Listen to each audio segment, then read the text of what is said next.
Can you hear my kettle in the back? Hi! Do you guys miss me? I missed you. I missed chat. I miss streaming, and I also miss chat. I have 16k board seeds I probably will never use. Yeah, a part of that is because I don't offer you guys many incentives to use your bird seeds.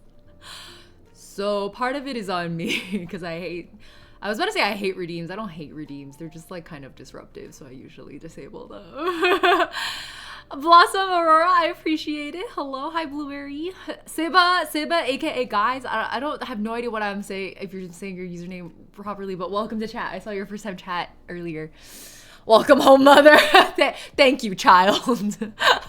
I have a lot of goodies to show you guys, and a new plant, which I should not have bought. It was kind of expensive because I think it's considered a rare plant, but this plant shop in my area was like closing down and they were doing a sale, and then I saw it and I was like, oh my god, she's gorgeous, and then I brought her home.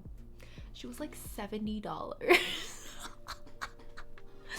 Anyway, I got some goodies in the corner I want to show you guys, but we'll do it as I do story time. I'm going to do a recap of the Shanghai trip. Severus! Does that say 31 months?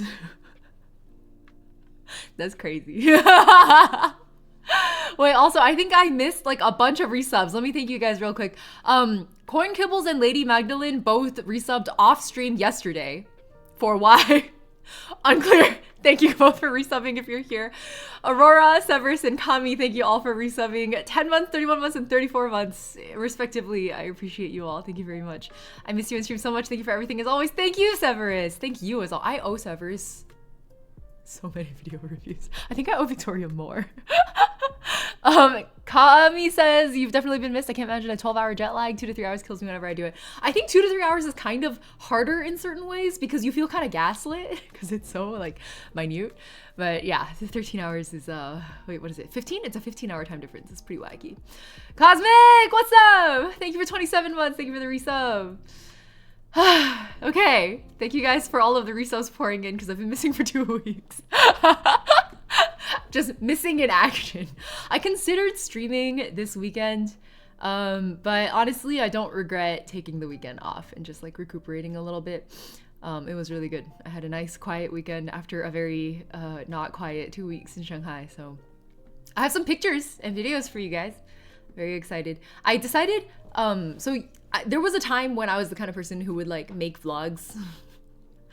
I would make like one really long vlog for like the whole trip, and it just ended up being like really stressful. So I'm gonna try the like TikTok method where I just make mini vlogs, 1 minute each for like little things I did. We're gonna give it a shot. I don't know if I'm actually going to do it because we all know how empty my I'm going to edit videos promise is. I don't do it. But I'll show you guys some of the clips and then you can tell me which ones you're most excited for, I guess, and we can edit them. 2 weeks, it felt longer. Flattering me.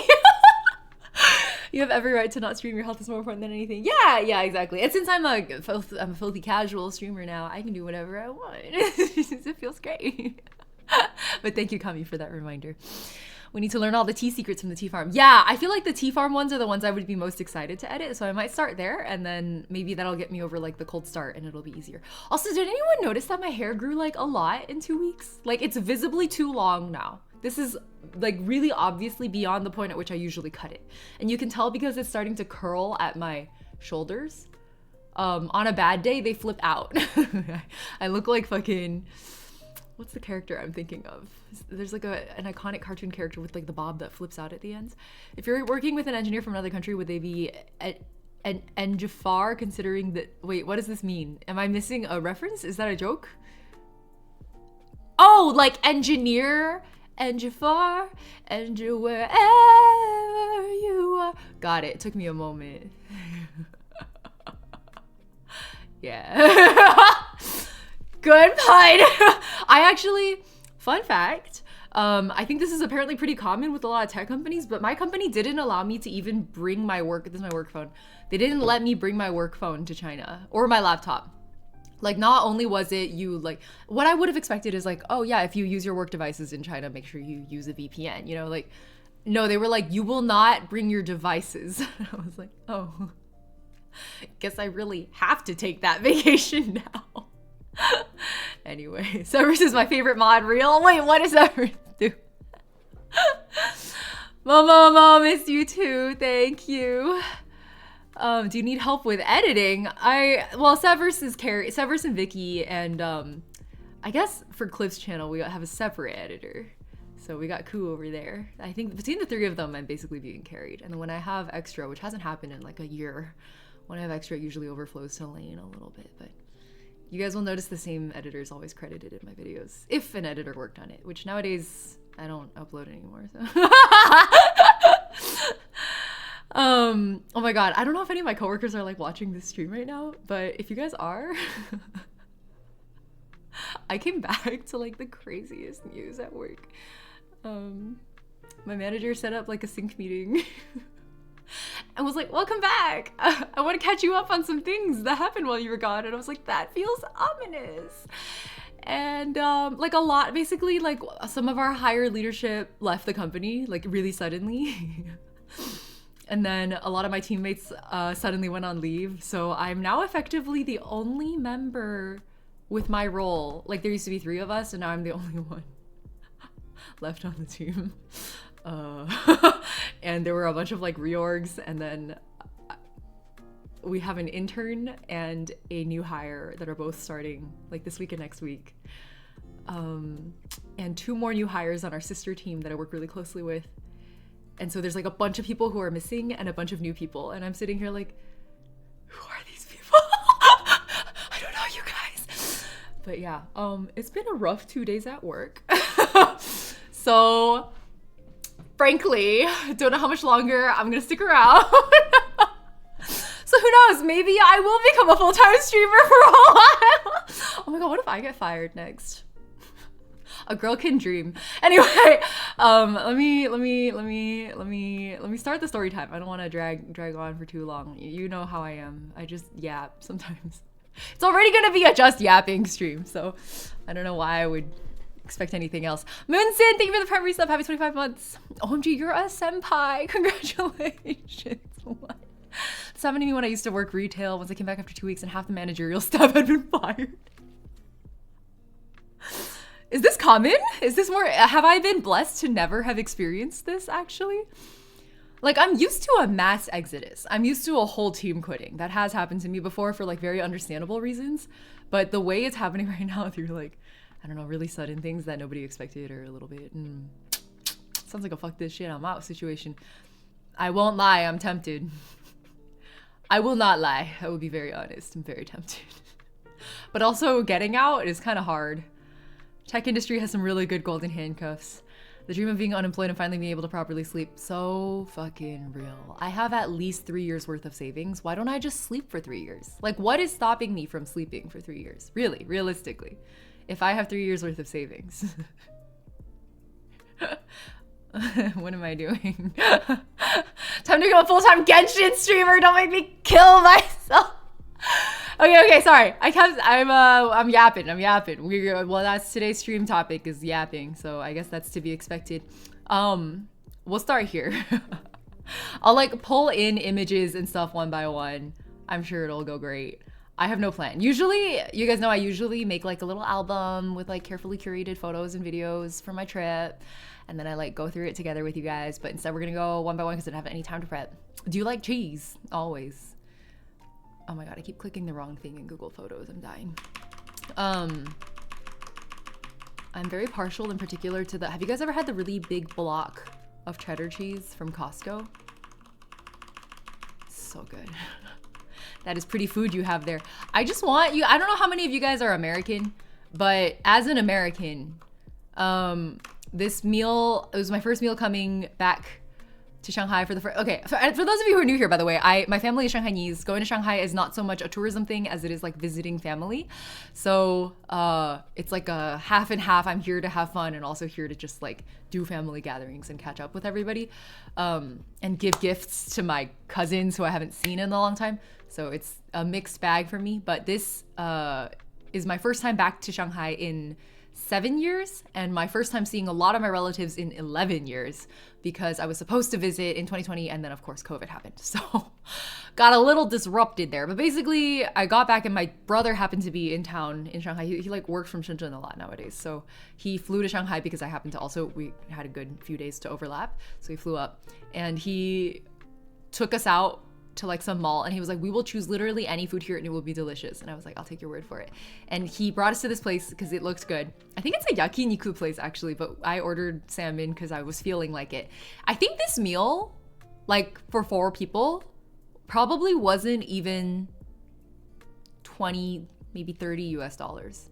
Like, I think $30 would be overestimating it. I would place it at like 25 US dollars. So I guess I hadn't realized that, well, it's just been a good decade since I've enjoyed the cheapness of food in Shanghai. Chinese kind of covers that. What? Kind of covers what? Don't you consider yourself Chinese? Oh, that's why we're talking about the Shanghainese. Yeah. If you're Shanghainese, I would assume you're also Chinese. Anyways, literally next door to this restaurant was like a really fancy secondhand store. So that's this. Hold on. I don't know if the audio is going to load. Why is it being so slow? Hello? Earth to Google Photos. Oh, here it is. What's up? That's massive. That is so big. So maybe I should turn myself a little lower. It's called ZZER, or it's Zhar is the Chinese name. What's up? But do you see how big? Hold on. I have more clips. Maybe I'll just page forward. Yeah.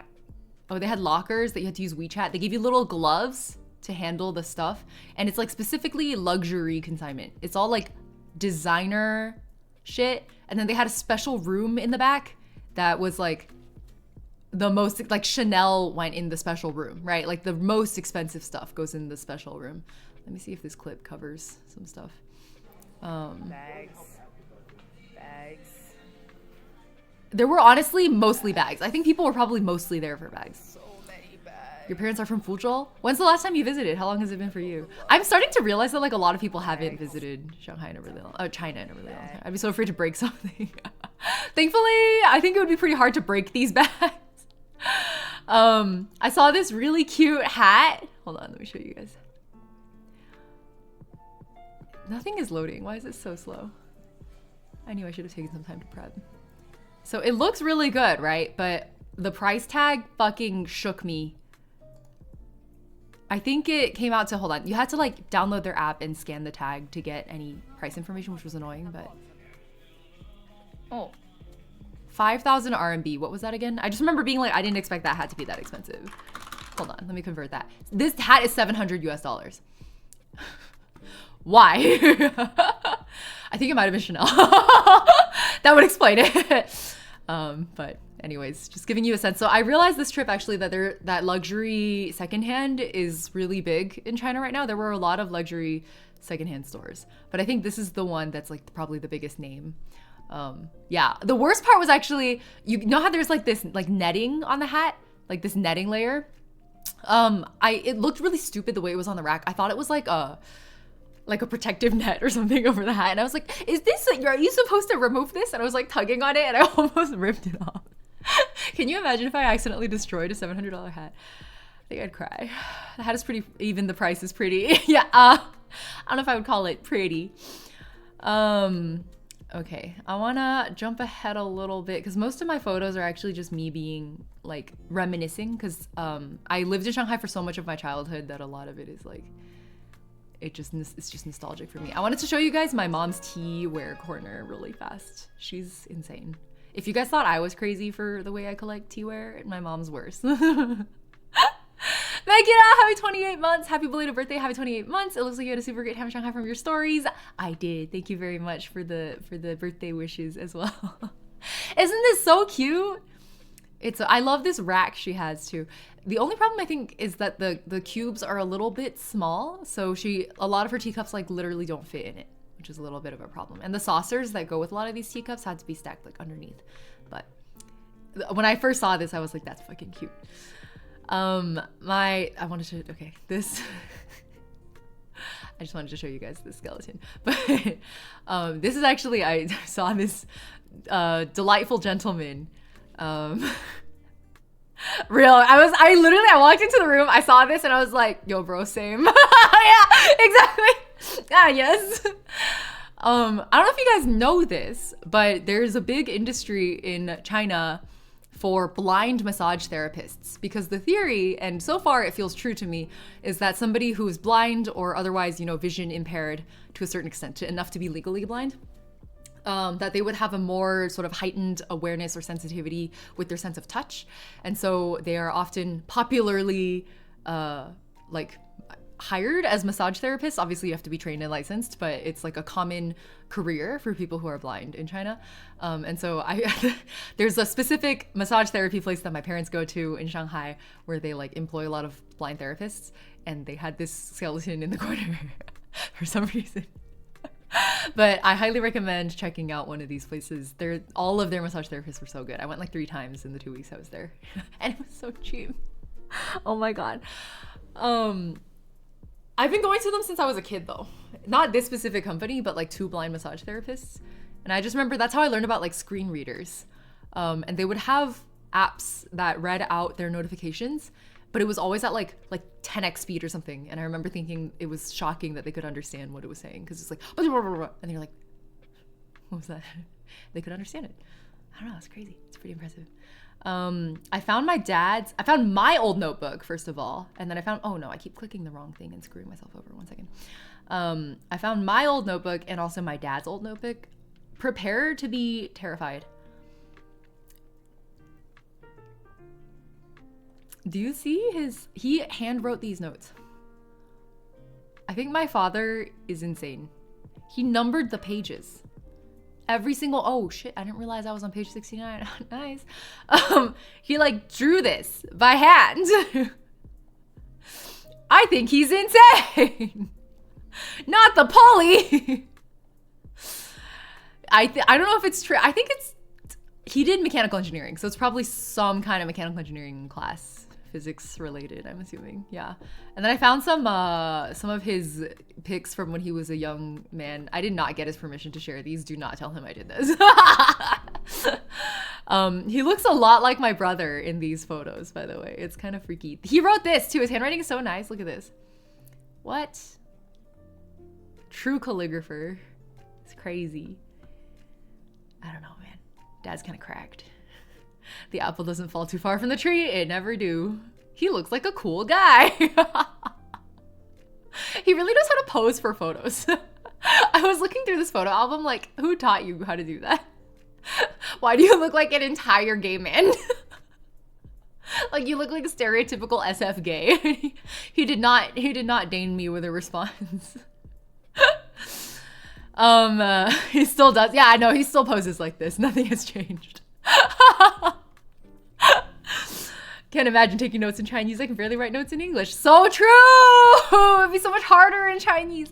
Lei Shen, hello, thank you. Okay, the day after this, anyway, this was like my first day. I was finally back at home and I was going through the cabinets because I hadn't seen them in 10 years.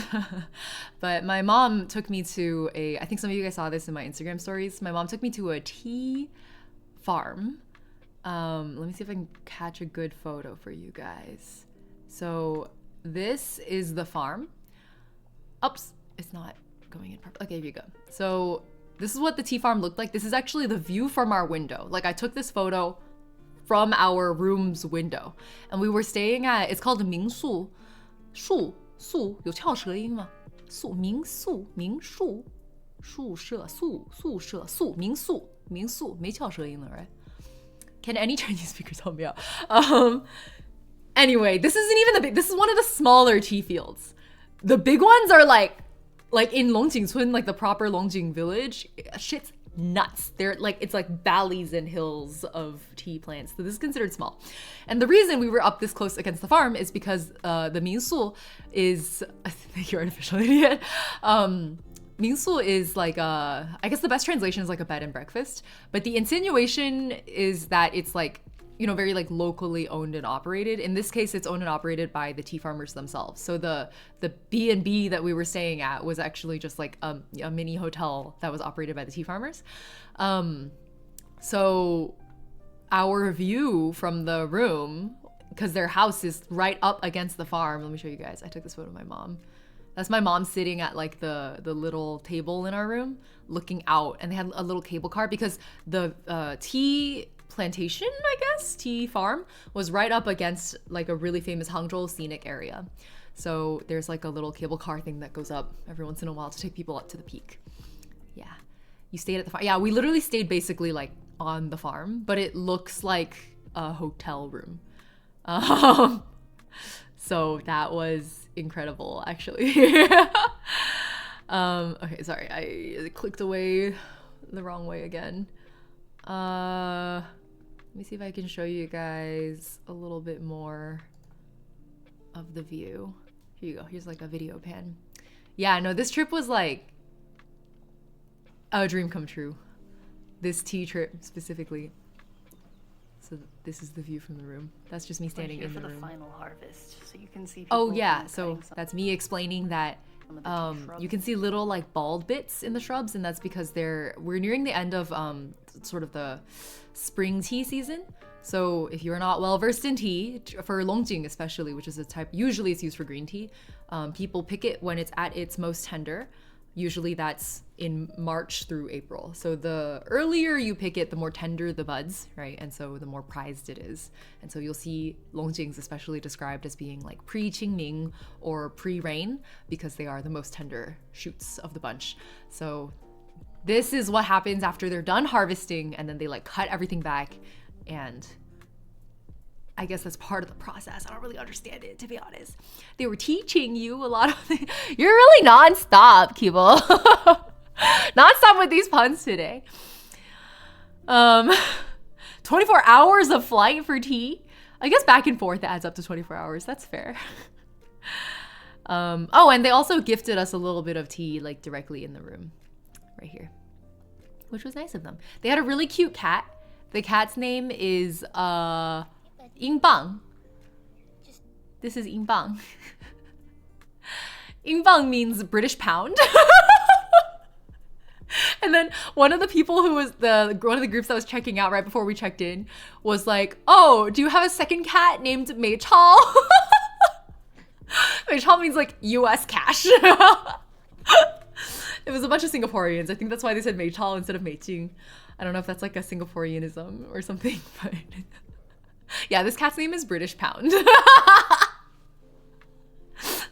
It was such a friendly looking cat. And then as I was scritching his ears, and there were like lumpy hard bits behind his ears, and I asked the owner, I was like, "Oh my god, does he have like ticks or something? Like, what are these lumps?"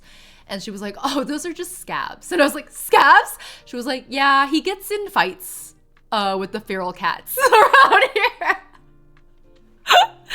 He's like not even really allowed outside. He's supposed to be, whenever they let him outside, they usually leash him to like a table or something.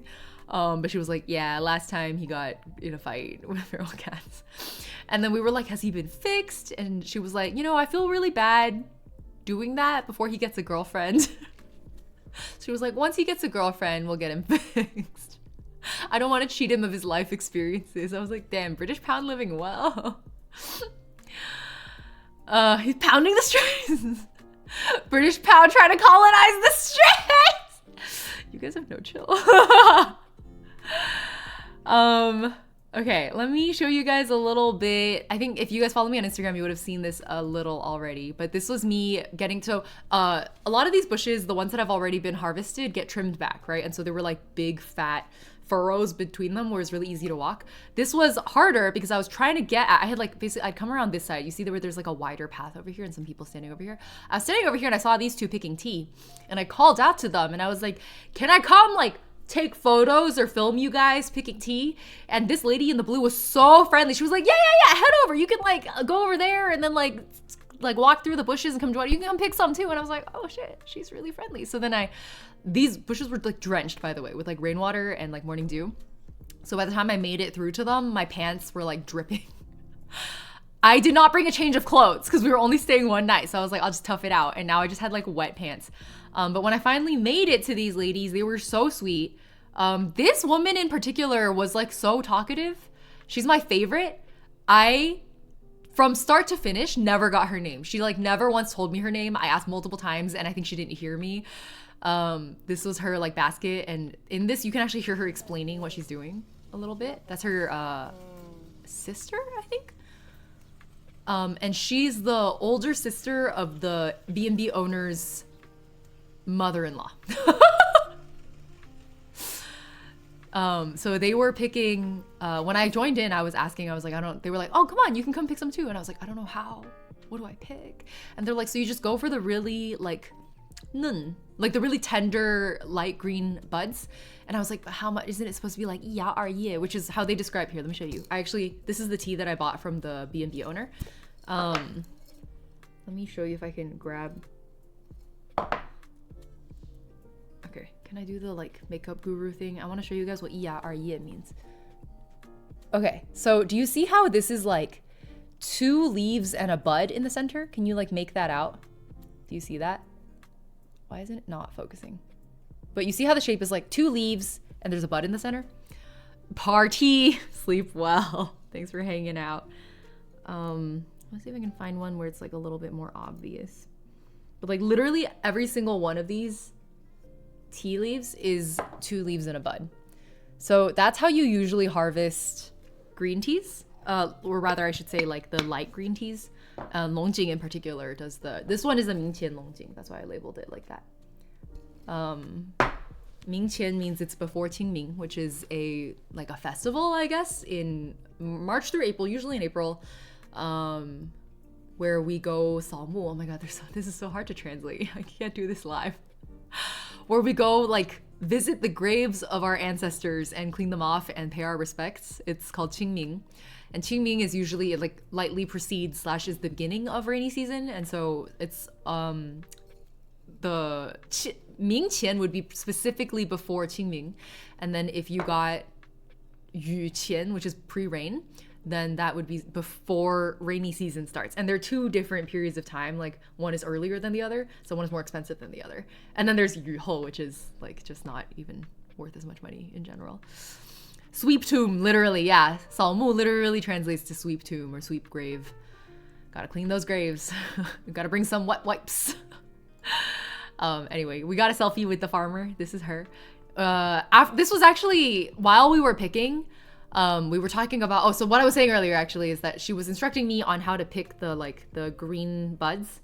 And then she was like, but don't worry because it's like we're pretty late in the season already. So these buds that we're picking are not the most tender. So we're going to use them to make black tea.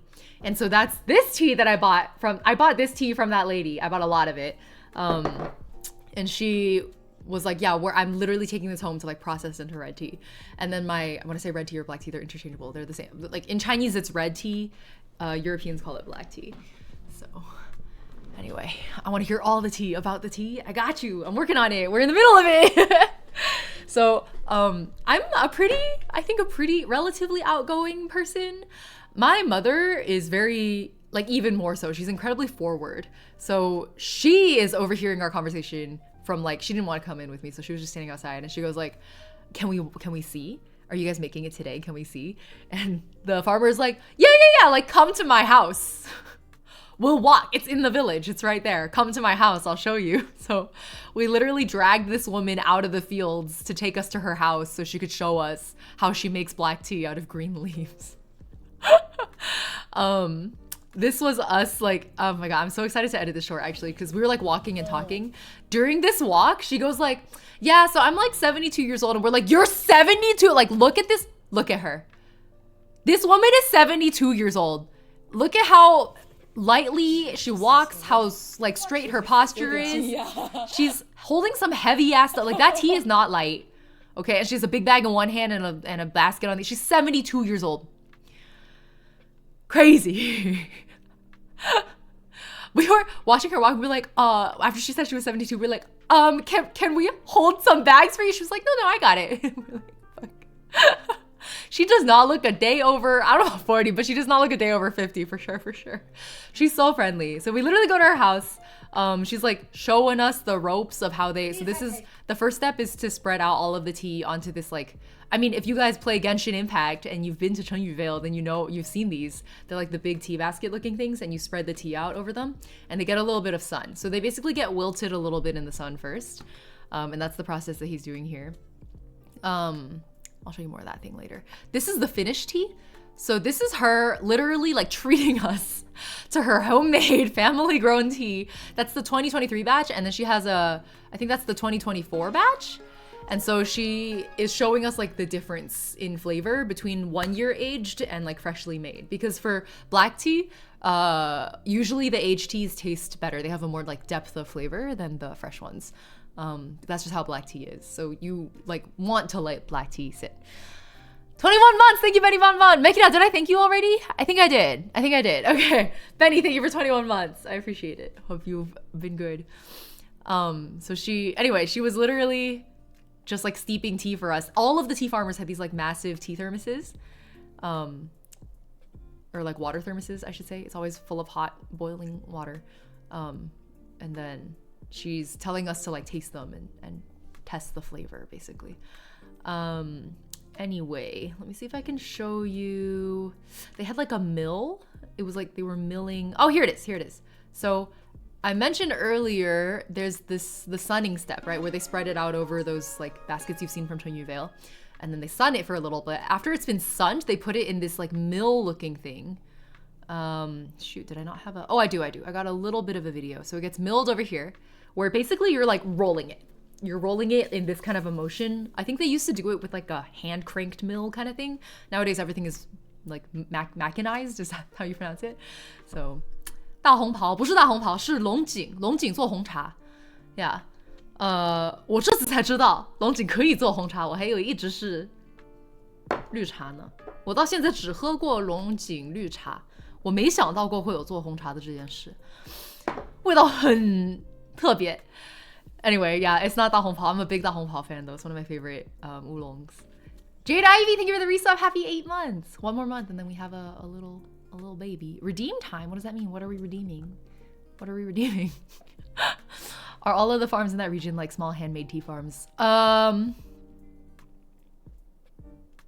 I don't actually, now that you bring it up, that's a really good point. I don't know if I saw a single like largely industrialized tea farm. I think I only saw small family owned tea farms. Oh my god, and you know why? Actually, that really connects the pieces in my head because we were talking to the like the B&B owners. The B&B owner is like a woman. Her husband was telling us that the way they like, if you look at the tea land, let me pull up like a bigger photo again. Like if you look at the tea fields, right? There are specific like rows and so it used to be that these tea fields were collectively managed by the village. So the village like as a whole, it takes a village style. They would go and like work these fields together. And they would decide as a village like who was going to do what and how the work was going to get apportioned. Over time in recent years, it's now been changed. I don't know how recent, they didn't really say when, but like later on, they changed the system so that every one of basically the whole field got split into like little sections and then families were assigned sections. And so they like own that section basically. It's a little property ownership in China is like really complicated because technically it's a communist country.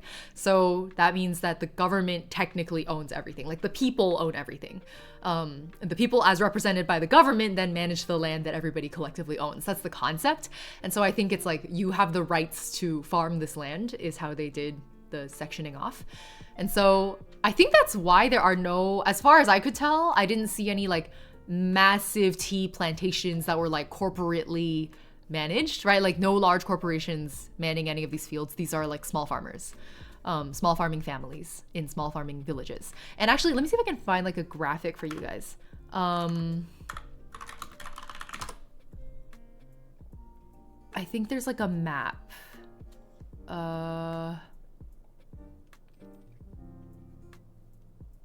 Ooh, that's Xihu. I don't want Xihu. I want like the villages.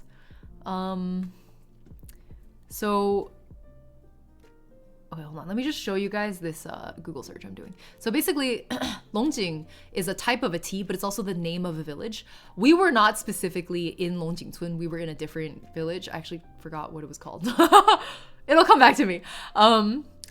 We were not in Longjingcun, but Longjingcun is, I think, where you can see these, like, you guys mentioned the tea field looked really big, but like the really famous photos are the ones that look like this, right? With like the massive rolling hills. 改革开放后 sorry, I have so much trouble reading the Twitch font. Let me pull this out. 就亩产 I don't know what that means. 承包制度了 Wait, what? 挺复杂的。简单说就是土地重新分配，提高农民生产积极性。Oh, okay. So let me translate a little bit. Smoke? Is it smoke or smoke? Thank you for that. So to explain what they were just saying, basically it was, how would you, 改革开放 is like, there must be an English translation for 改革开放. But basically at some point, was it Hu Jintao that did this? No, somebody way before him. Oh my god, which? I'm blanking. Anyway, there was a period of time in Chinese revolutionary history after the Cultural Revolution. Is that right? Before? After? I'm getting my history mixed up. Anyways, there was a point at which they stopped doing the communal farming thing and started doing not private ownership, but like an approximation towards private ownership to incentivize farmers to increase production on their individual segments of land, because now whatever they produced on that land kind of like belonged to them. Ownership, again, is a complicated concept under a communist system. So basically they were like entitled to and had exclusive access to that land and whatever they produced on it, which meant that there was sort of a natural feeling of like, well, if I get to keep what I make, then I want to make as much of it as I can. And so it increased production efficiency. So, Deng Xiaoping, thank you. Yes, Deng Xiaoping. And it vastly increased like agricultural production in China. This is like a major piece of Chinese history. But anyway, to reform and open to the outside world, that is correct. Yes, so 改革开放 is a period of Chinese history where they like basically took on, like, I'm like, how can I say this in a way that won't get me like mega canceled? I want to use the right terminology and I don't want to mistranslate, but basically they opened up their economy so that it wasn't like let's say it was a gravitation more towards the sort of like capitalistic socialism that they have now in China versus the sort of purist communism that was happening before. So where like communism in its most, I don't know, pure is not a good word, but like the form they started in was that everybody would farm together, right? Because the land was communally owned. And so 你可以说拥抱世界 That's very touching. 这是历史课还是政治课? I don't know. I'm trying to do a history class, so I don't want it to be a politics class. I think it's so interesting how China did this, and the reason China is the way it is today, despite being a so-called communist party, right? When they're sort of practicing like a version of socialism with a lot of capitalism mixed in. Like, it's so interesting to me. But anyway, sorry, I get really, this is one of my like, I just really like talking about it. Anyway, we were talking about tea processing. Back to the tea. So long story short, they used to communally farm the lands. They do not do that anymore. I think it's very interesting that it's mostly small tea farms as sort of a result of the way the land is managed. It actually reminded me somewhat of like Native American head rights in a weird way, but I need to learn more before I can really draw parallels there. But that's like the first thing I thought of when they were telling me. I was like, oh shit, it's like Native American head rights. Tea? What tea? Spill it, sis. Anyway, these are the grinding, I guess, mortar, rubbing machines. And then after sunning, after rubbing, it's time for fermentation. So that's where they pack it into, let me see if I have a better photo of this.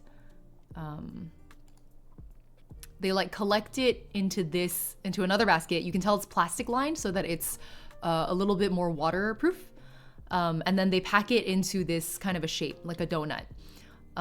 Anyone who's made like fermented things at home will recognize this shape. This is one of the best shapes if you're like fermenting something and you want the surface area to internal fermentation ratio to be correct, you make a little donut. So they're making a donut with the leaves and then they're gonna cover it and then it's like 捂住 for a while. Oh my god, we got a bot, hold on. 捂住 would be like smothered. You smother the tea for a bit so that it can ferment naturally. And that's why the teas of different regions will come out tasting a little bit different, because kind of like naturally fermented beer, for example, it's whatever is in the environment is part of the fermentation process. So, oh my god, I keep clicking the wrong thing. Okay, we're back. So that's the tea. Anyway, I want to show you guys this hilarious photo of my mom. At the Airbnb, we asked the owner to like make dinner for us because we didn't want to go get dinner because we're in a village and it's like kind of hard to do. So she cooked for us, which was fantastic. And this is my mom's photographer pose trying to take a photo. I just thought it was so funny. It's like, what is this stance? You look like a frog. But it was genuinely so beautiful. We like got to eat right by the tea bushes. I don't know. I was just like, this is like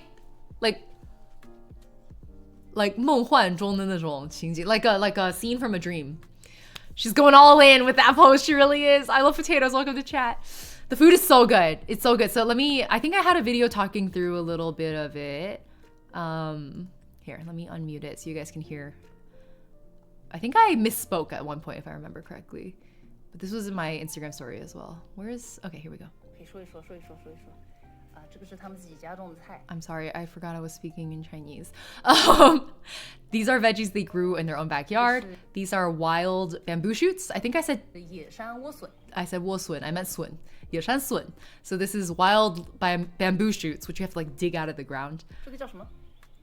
And then this is like a 粉丝 kind of. 粉丝煲. Oh, 粉丝煲. Yeah, so like a 牛肉. beef. Oh God, what do you? 粉丝 would be like vermicelli. Is that how you pronounce it? 牛肉粉丝煲，然后这是。不是说杭州是美食？哎呀，又是陌生字，我的阅读能力真的有点不行哦。一下，真的应该多学一学。荒漠，杭州是美食荒漠吗 ？Really？ 我没有觉得，但是我们在村里的。I actually haven't toggled back to English mode after China yet. Artificial Idiot was saying, isn't Hangzhou like a cuisine desert? It's not. All the food I had there was so good. Of course, it was all like home cooking, so maybe it's a little different. She told us what fish that was later. I forgot. But anyway, long story short, they grew or like foraged most of everything on that table, and it was delicious. Okay, I got more photos of here. You can have a really short clip of Ying Bang.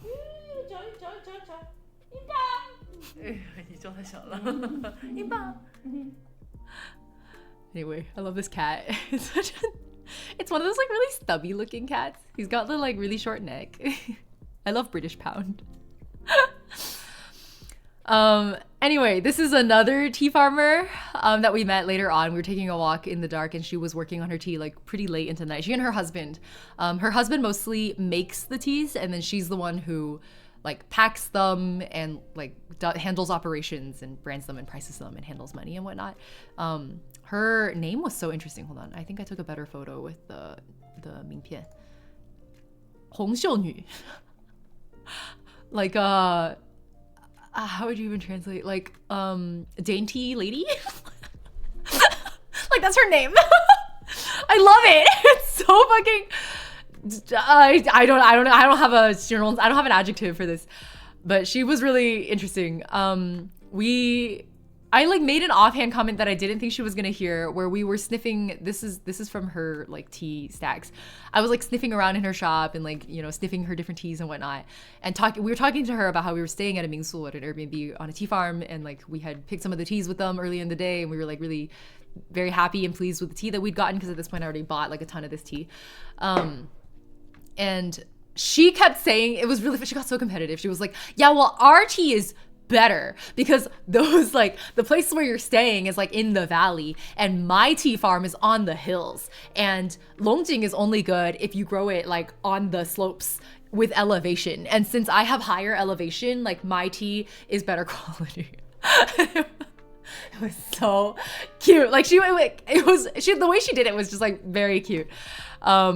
And I made an offhand comment that I genuinely didn't think she was gonna hear, or I wouldn't have said anything because honestly it's kind of rude, was I sniffed this tea that she had been setting out, I guess assuming it would go into the sun tomorrow morning. I sniffed it and I was like, oh, I feel like the leaves I was like picking and sniffing, I commented this to my mom earlier today on the farm, smelled better. Like we're more fragrant. She heard me and she was like, 나요! How is that possible? My tea is literally, it's elevated. Literally, it has elevation. It's on the hills. It's better. And so the next morning, we wanted to come back and like buy some of her tea, but we didn't want to stay too late that day. So we were like, we'll come back tomorrow. Are you open tomorrow? And she was like, I'm not going to be home tomorrow because I'm going to be up in the hills tomorrow picking tea. And then, so we didn't expect to see her the next day, but we came by the next morning and she actually was there. Because she had a change of plans, I guess. But because of that, she was like, heard you talking shit. Yeah. Because of that, when she spotted us and we waved and we said hi, she was like, hey, come with me. Let me show you my tea farm. And she didn't say why or anything. She was just like, yeah, I just want to show you my tea farm. And I was like, sure. And we walked up like behind her. I don't know if I took a video of this. We walked up behind her house. It was like so muddy and slippery. Oh, I don't know if I have a video of this. I was so, I almost died. It felt like I almost died. Here's the clip. I found it. The tea had the high ground, literally. So, I don't think you can tell in this video. I'm wearing my white sneaks too.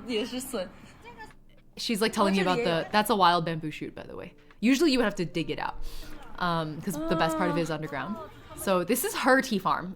You can't tell from the video, but it's like, it truly is. We had to like hike up to get to it. And this entire thing up, it looks flat in the video for some reason. It's an uphill slope. It's like sloping upward. And it was incredibly muddy. And I like nearly slipped and died like a few times. So. Yeah, I was just saying I like just cleaned my beautiful white shoes that morning and didn't expect to be hiking into the mud that day. But anyway, she was like nonstop plucking tea leaves and like passing them to me. Like this is her. Oh, 谢谢.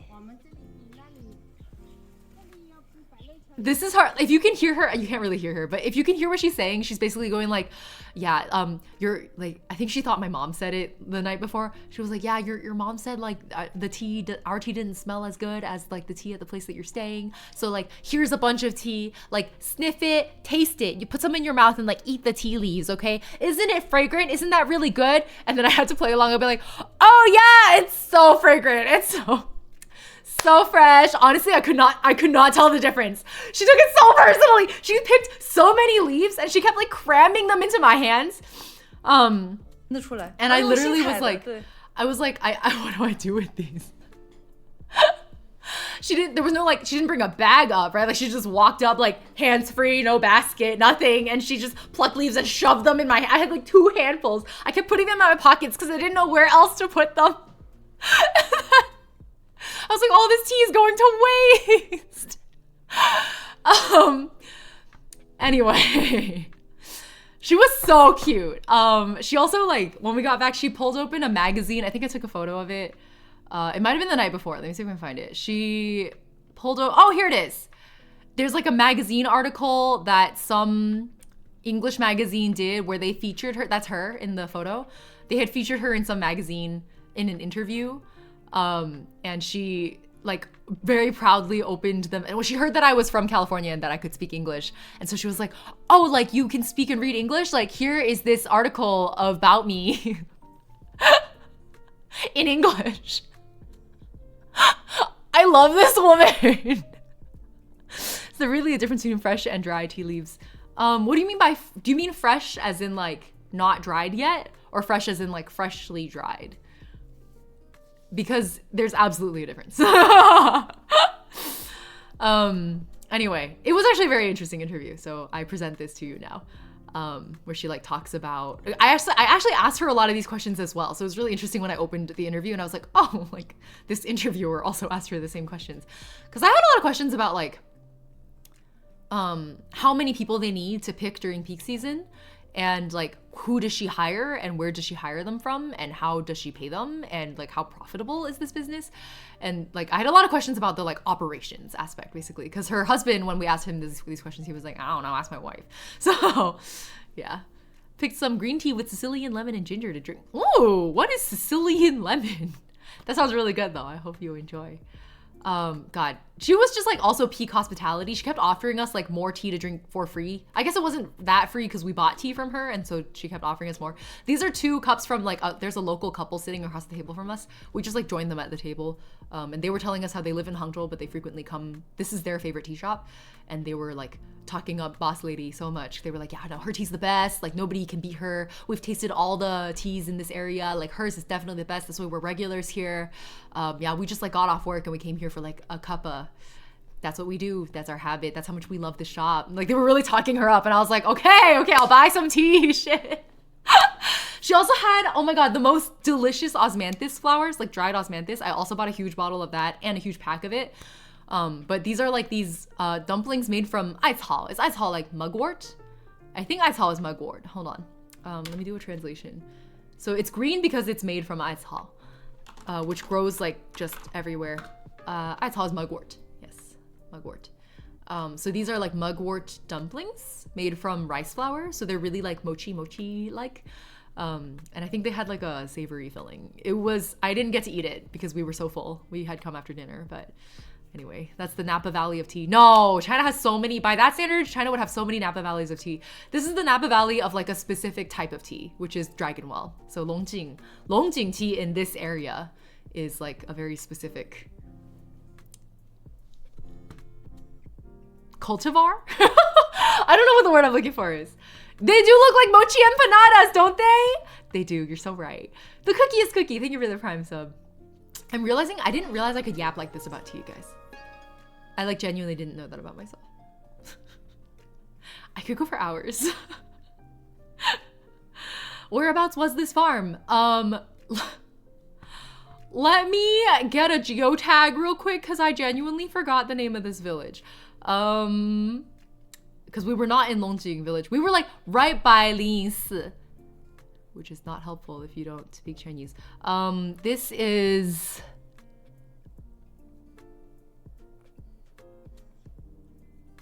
Why is it not telling me? I don't know why it's not telling me the name of the town, but the area that people usually know this by, they call it by Leqiao. And it's really close to Lingying Temple, which is the most iconic sort of scenic spot. It's like in the Xihu scenic area here. I'll just give you a Google Maps link for the temple, and we're literally right next to that temple, basically. It's like the Lingying Jingqu. It's the oh God, this is why China travel is like so inaccessible. If you do not speak Chinese, traveling China is like genuinely, I don't think it's a fun time. There were so many moments where I was like, holy shit, if I did not speak and read Chinese right now, I would be so incredibly fucked. Yeah, it's a Buddhist shrine, but more importantly, it's not just a shrine, it's like also, like Yixiantian is over there. How can I even explain? Have you ever seen photos of like Chinese Buddhist statues that are like carved out of a cliff face? This is like one of those spots. And it's in the Xihu or West Lake scenic area in Hangzhou, China. That's the best I got for you. Minus like giving you a ton of links. I could listen to Ying Yap about tea with our favorite background jingle for hours. The way I just use the same background jingle for literal hours. I'm amazed none of us ever get tired of it.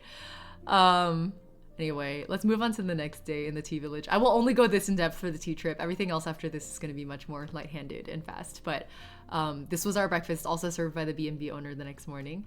It was really interesting because it reminded me kind of like banchan or like Japanese teishoku style meals almost. Or like if you were at a ryokan. Actually, the whole time I was at this B&B, it felt very much like a ryokan experience, minus the hot springs.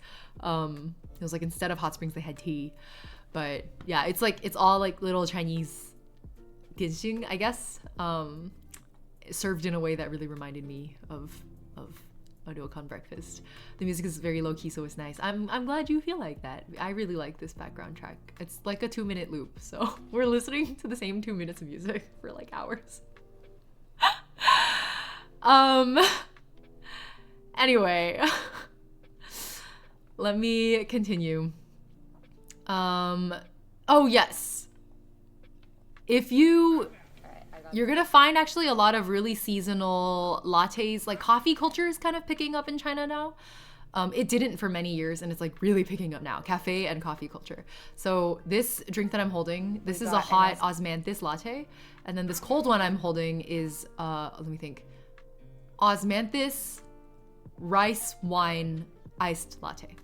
So it had like little rice wine kernels in it. Yeah. Lachio Drift, did you forget to switch tabs? Is that what happened? That's hilarious. Anyway, they were really delicious lattes, and I would highly recommend trying out these kinds of Chinese flavored coffees. Osmanthus wine, it's osmanthus rice wine. So it's rice wine with osmanthus flowers added, which is the traditional way to have rice wine in China. I'll tab to the wrong window. Anyway, let me see if I can move on.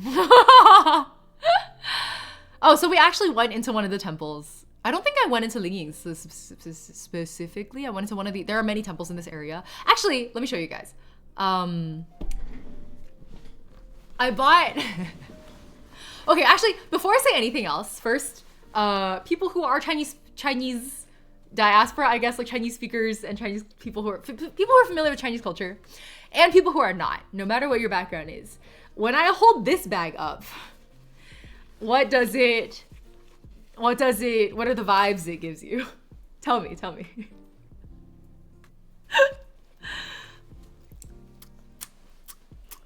Wait, why is it 莫台?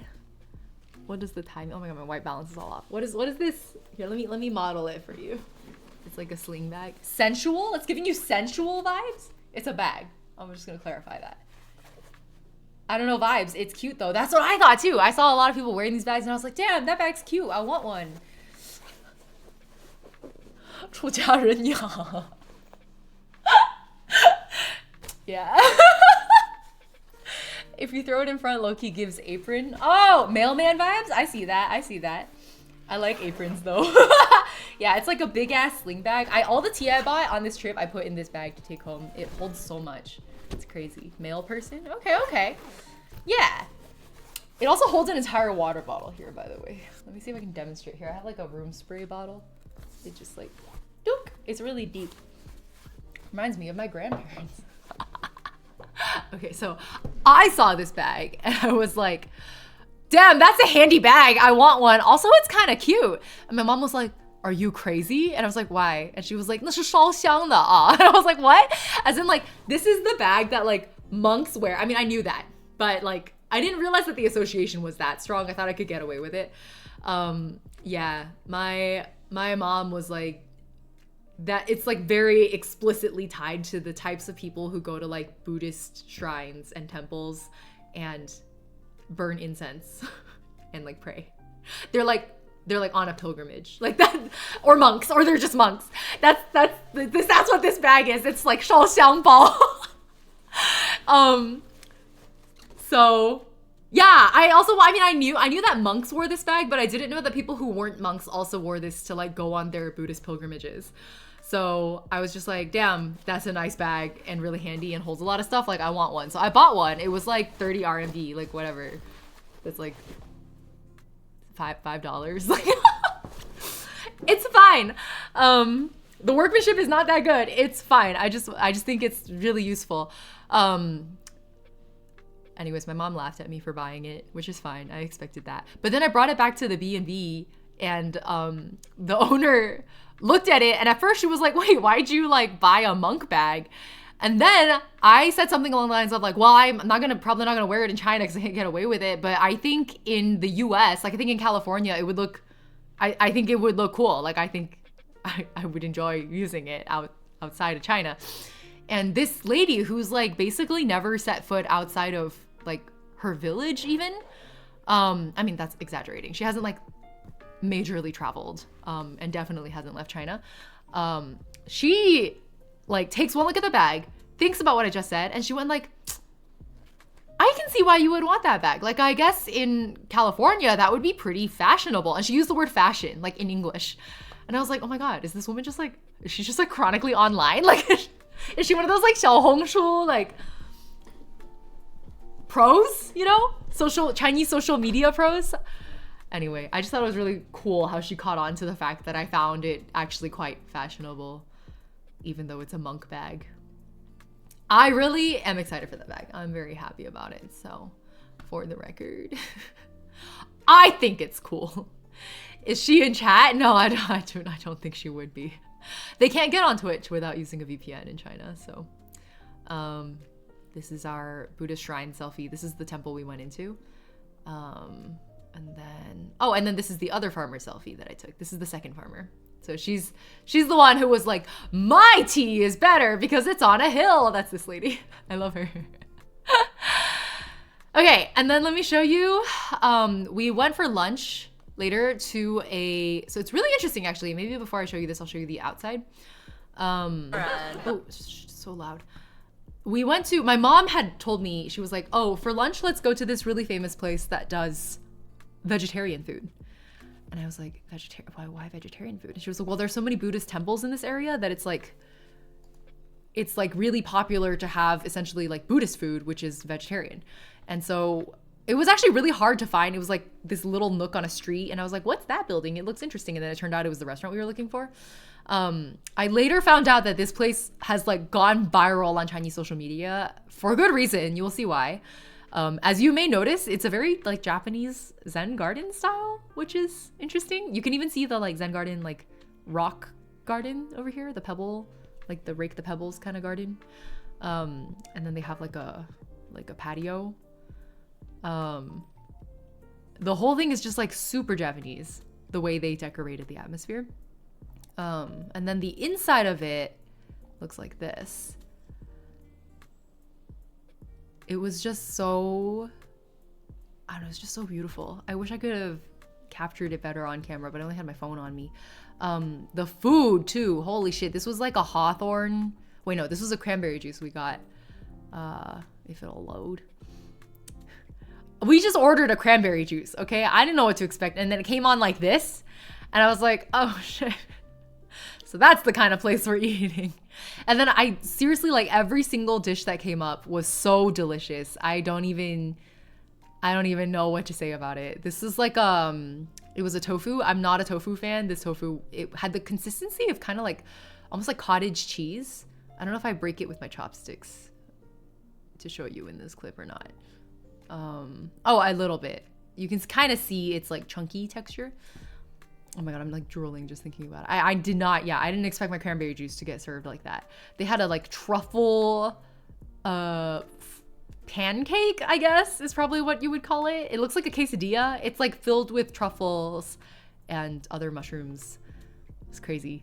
And then this was their vinegar lotus root. Sweet, it's like sugar vinegar lotus root. Yeah. 需要这个餐厅名字，我要去狠狠打卡。餐厅名字，哦，我应该都写下来的哦，好像没好好做记录。Let me see if I checked in. Sometimes if I could, I checked in on Swarm. So let me see if they have it. This would have been on the 24th. It was the day after my birthday. On the 24th. Oh, I found it. 庆春.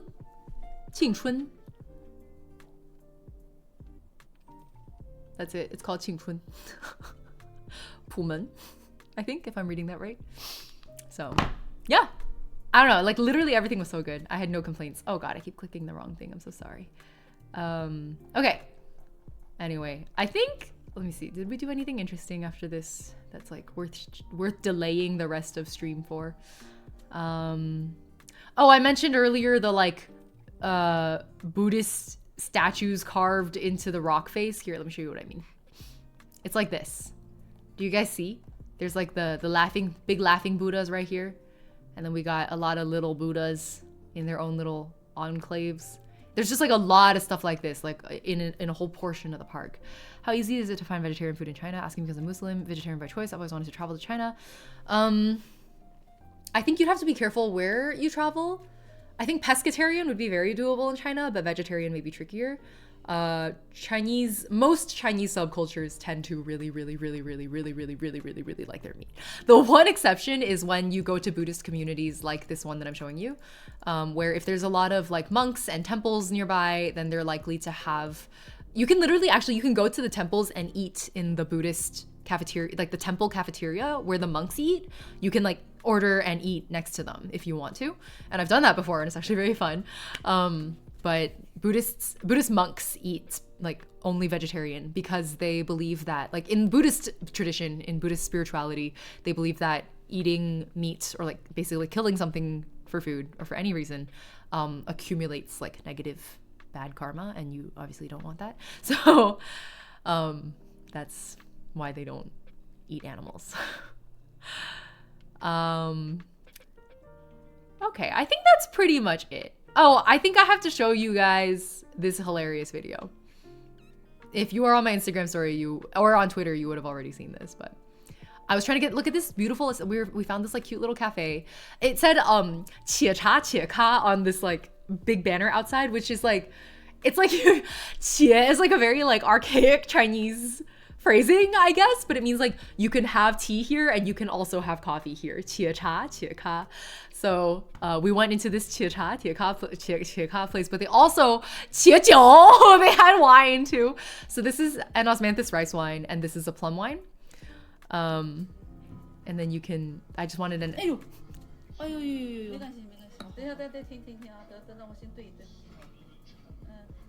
My mom was over there taking a photo. And she was like, "Oh, don't worry about it. It's like more aesthetic." I was like, "What?"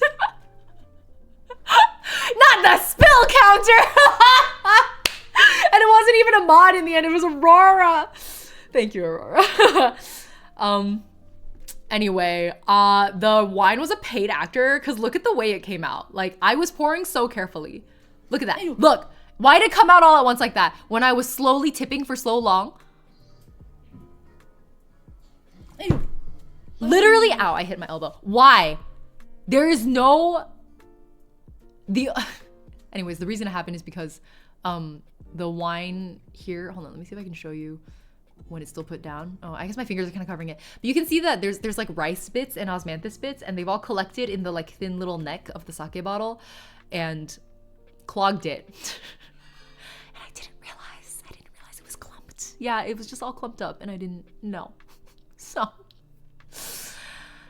Nah, maybe my dad's physics notebook will have an explanation. Anyway, we went back to Shanghai after this. It was actually a little rough because my mom didn't want to take the train home. We'd taken the train there. Holy shit, the high-speed rail in China is like crazy now. I hadn't realized how much it had improved. The last time I took the train in China, it was from Shanghai to Beijing, and it was a 14-hour overnight train to get from Shanghai to Beijing. Nowadays, on the high-speed rail, I think you can get there in like, I want to say 4 hours, if not less. So, times are a-changin'. One of my favorite new lookers recently has to be umeshu. Oh yeah, I love umeshu as well. I always have to water mine down though. It's always too sweet. Anyway, we didn't want to take the train home, so my mom booked what's called a shunfeng, which is like a pingche. So hard to live translate in my head. It's like a carpooling app.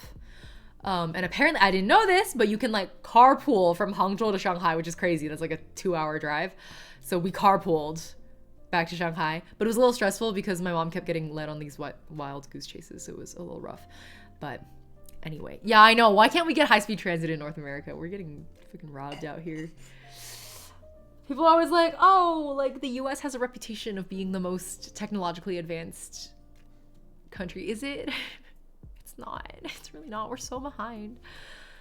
Anyway, we finally went to Salmu after this the next day. It usually is a huge family occasion. This time it was just me. It was my nuclear family. So me, my dad, my mom, and my brother, because we missed the big family gathering from earlier in the month. We have a family tradition of going to a greenhouse restaurant after we do salmu. And it actually, before this, let me show you what Chinese graveyards look like. I think it's very interesting. These are actually like kind of fancier graveyards. That's why the gravestones are so fancy. They're like made of marble. And basically, I don't know if there's like a good example in here. Maybe not in this set, but these gravestones, you like pre-buy a lot, like a long time before anyone's gonna die. You buy a lot way in advance. Nowadays they're selling them like in fours because the real estate is so like, I don't know, in demand, I guess. And usually the couples get buried together and then you'll like fill in the name on the tombstone when the person dies. So in this case, both of them are like, everybody is buried in here. Or maybe this one is still missing the wife, potentially, if her name is still not inked in. But yeah, that's how these work. Just wanted to quickly show you. Anyway, the tradition is to go to this greenhouse restaurant. That's literally what it is. It's like a massive greenhouse. And they do, it's called like, it's like a 农家乐 kind of. Is that right? Am I saying that right? It's a farm to table. Let's call it that. It's like a farm to table restaurant. And literally like, are you guys familiar with the concept of like a Chinese, like a baofang? It's like a private room, right? So whenever you do your big Chinese family gatherings and it's like a big round table, is 农家乐 an outdated idea? Wait, really? Why? Anyway, their baofang in this restaurant is like in a little greenhouse nook. So they like build walls with their trees and then you nestle a table in. Oh, the idea of the US being at the forefront of technological development. Yeah, no, for sure. I think a lot of people haven't updated their notion of the US, both Americans and non-Americans. So yeah, this is just me being a busybody looking at everybody's empty baofangs. I don't know why I guess they were all reserved because when they seated us, they put us in an upstairs baofang where it didn't have the greenhouse stuff. But yeah. 虽然好几年没回去了 No 农家乐还在前沿 Yeah. We're talking about the previous comment. Anyway, just wanted to show you guys my family's favorite post-salmu restaurant because it's quite close to the graveyard. My favorite dish was actually, hold on, I'll unmute myself. I think I did live commentary. Please load. This is you guys know I love daikon, like radishes. This is a luobo. It's like loaded up with the soup. So soft, but not mushy. I ascended, dude. That was like one of the best luobo I've ever had. I don't know if I have a video of them. You can see how they cook it. So in this like farm to table restaurant, you go and you order based on what they have cooking. And so this was their like stewing counter. Oh, so oh no, I didn't. Did I not get video of it? Oh, it's that pot in the back. No, I didn't get video of it. No, it's this pot in the right corner over here. Oh, my water just boiled. That's the big, it's like a big tub of like luobo. What is luobo? Radish? They had a big tub of like radish? Is it a radish? Yeah, I guess a daikon is a radish, of like Chinese radishes that were just like stewing in there for hours. Oh my god, it was so fucking fire. It was so good. Anyway, I think what people are probably more interested in is the film park that I took photos at. I'm also gonna this is like the two highlights of my trip were like the tea plantation and this part. So for those of you who don't know, Shanghai has a film park. This is a lot like just imagine it as like if you've ever been to Los Angeles and you've toured like the Warner Brothers studio, like you go on the Warner studio tour where they show you all the sets and they drive you on a little like golf cart and they tell you like here's the set that was used to film these movies or TV shows or whatever, and then here's a few like immersive rides. I know, I also love daikon simmered in dashi. It's so good. It's so good. That was like the Chinese version of it that I had. All right, let me refill my tea just a little. Anyway, this is the equivalent of like the Warner film park, I guess. This is the Shanghai film park. It's recently, oh my god, there's like so many cultural things. It's like so hard for me to explain. recently in China, there's been a TV show called Fanhua that's been really popular. I think it's English localized name. It's by Wang Jia Wei. Is that his name? Wang Jia. What the fuck is his name? I forget his name. Anyways, this like, I thought of him as a Hong Kong director. Wang Jiawei. Yeah. Wang Kar-wai. Is that how they romanize his name? Because they use like a Cantonese. It is Wang Jiawei. Okay, so I was right. Wang Jiawei. Wang Kar-wai. Yeah. That guy. He's directed Blossoms Shanghai. And it got really popular, especially in Shanghai for obvious reasons. And the interesting thing about this show is that it's like 100% basically in Shanghainese, which is not, like, the Chinese dialects are not all mutually intelligible. Some of them are, many of them, most of them, I would even say, are not. So if you can't understand Shanghainese, you have to watch the dub. Could you imagine being Chinese and watching like a literal C-drama, but like dubbed because you couldn't understand the dialect in it? So they made there's like an official Mandarin dubbed version of Blossom Shanghai. Anyway, it like got really popular and they filmed a lot of it. Actually, the main set, or one of the main sets, is in the Shanghai Film Park. And it really popularized this aesthetic style called like Mingguofeng, which is, oh my fucking god, how do you translate Mingguofeng?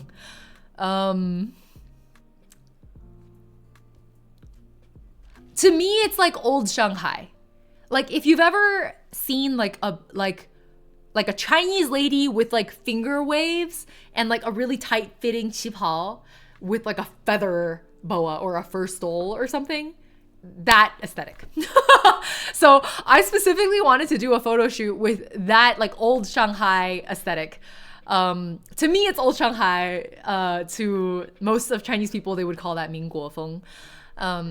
Anyway, it's like a specific period of Chinese history. Republican era, we could call it that, but I feel like Americans are gonna be like Republican era and like think of American history instead.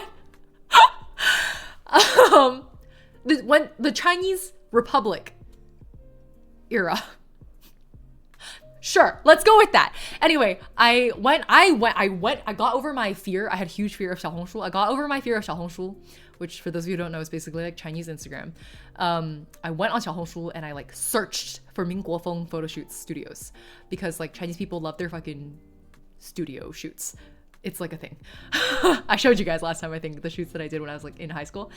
So I found a studio that they're literally like, they're based in the Shanghai Film Park. They have like, they're not like subletting or anything. They're like in the park. And so we, after a lot of WeChatting shenanigans, booked it. And I filmed a vertical vlog. I haven't edited it yet, so I'll just show you guys the clips. This was the first outfit. Which apparently is imitating like a specific actress's outfit from like a show. Sorry, those are the Crocs thing. I just thought it was really funny with the dress.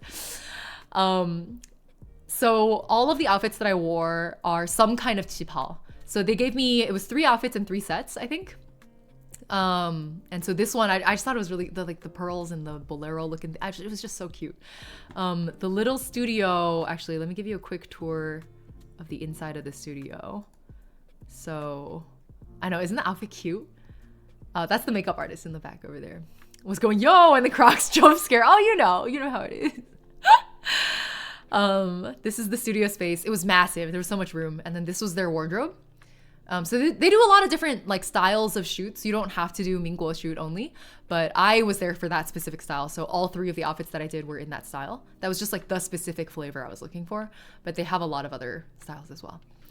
They had a really cute like Romeo and Juliet one, and then I think like a Cinderella one that was also really popular. So they do Western as well. In terms of dialect mutual intelligibility, that was a big motivator for the fact that a lot of classic HK cinema was filmed without dialogue and then dubbed. Wait, really? I didn't know about that. So you were trying to release it so many different language and dialect market segments at once. They filmed it without dialogue? As in like, were the actors speaking though in it? Oh, sorry about the ad. Did you do a photo shoot? I did, that's what this is. Hold on, I have a great selfie. Are you guys ready? This was after my makeup was done. Don't I look smashing? Isn't that cute? This is when my makeup was done, but not my hair yet.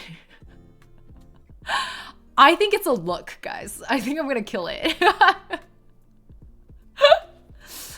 Anyways, if you want my like vloggy self, here's the vlog bit. Something about the way she did the makeup made it really cakey under my eyes, so it looks like I have really intense eye wrinkles, so I apologize in advance for that. Look at these like ringlet curls they gave me. This is the girliest I've ever looked in my entire life. You like my hair? It's fake. We're going to the train.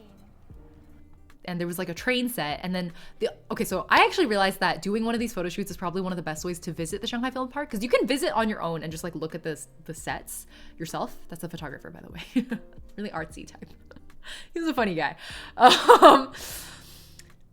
You can visit Shanghai Film Park on your own and tour it like you would the Warner Brothers studio. But I realized that there are a lot of parts of the sets that are off limits unless you literally book one of these shoots. And so I was allowed like onto the train. Like I literally entered the train. Here, let me show you. Like I walked onto the train. It's usually like padlocked. Like you cannot enter. It's so cute. So we came into the train. They like set up a little set for me in the corner here. It's like a little tea table. Oh my god. I wish I had panned over. I was not thinking straight. So I would not have been able to see the inside of the train if it weren't for that.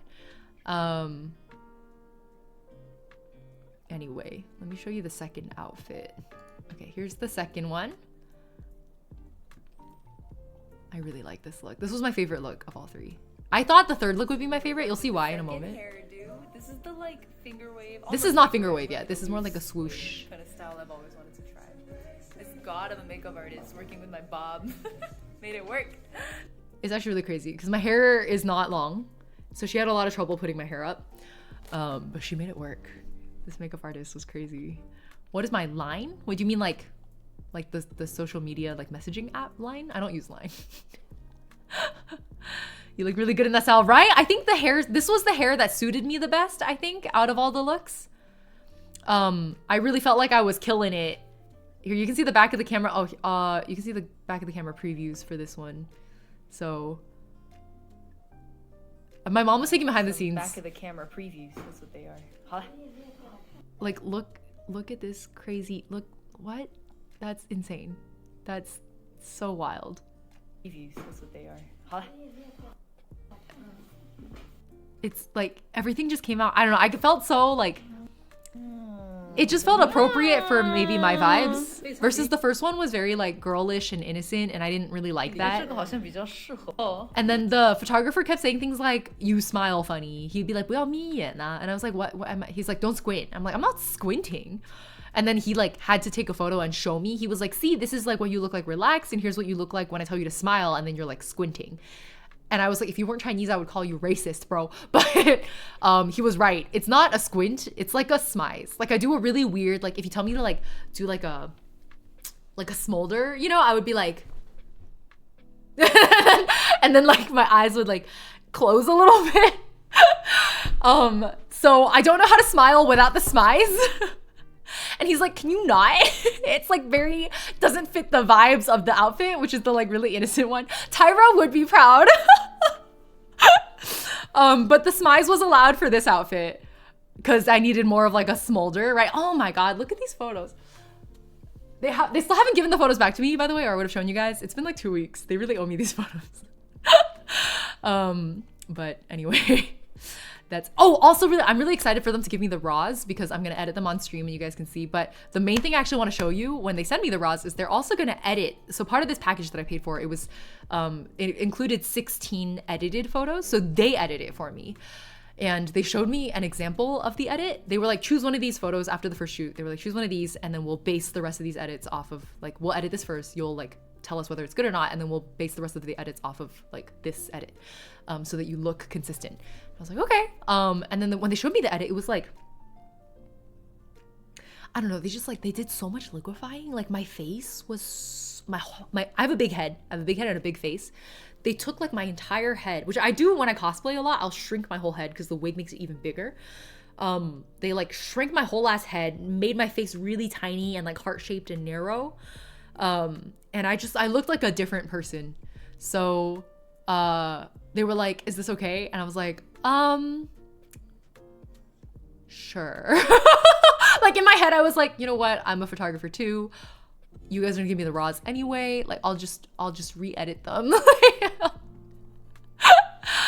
I don't need to look like a Chinese goddess. I just want to look like myself. So I was like, I'm just not gonna. So basically what I'm really excited for is to show you guys the before and after of their edits. Like I'm gonna show you the raw photo and how they edited me. I think it'll be really interesting. Just to like see their beauty standards literally applied. I think it'll be so fascinating. Anyway, here is did I really not? Okay, here we go. Here's a time lapse for I took a lot of time lapses for the makeup preparation. So she had me change into the third outfit and then changed my hair from here.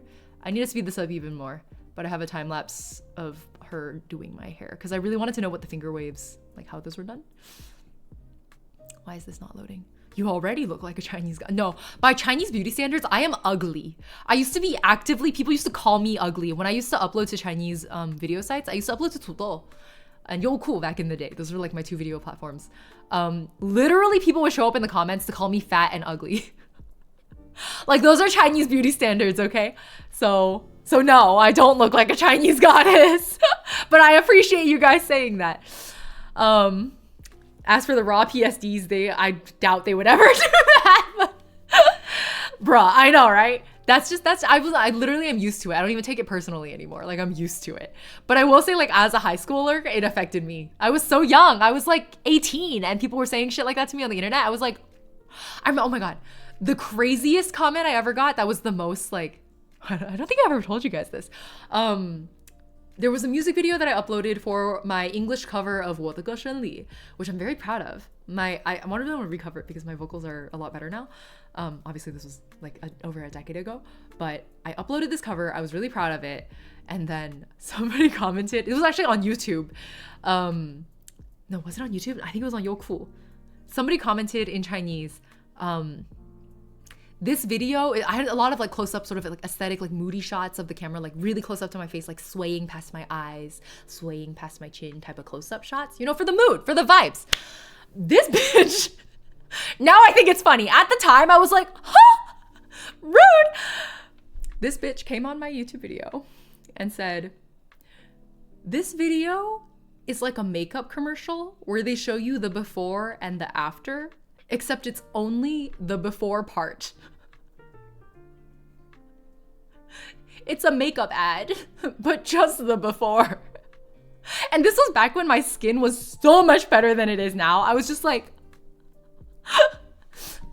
that is so disrespectful. But nowadays, looking back on it, I'm like, okay, good roast. Now I'm like, respect. That is a very high skill roast. I'll take it. Now I have the self-confidence to be like, yeah, no, that's just funny. But at the time, as like a really insecure high schooler, I was like, oh, I'm so offended. Okay, you guys may or may not have seen this clip already posted to Twitter, but this was the third outfit. And look, this was actually after the shoot. I think I was walking back.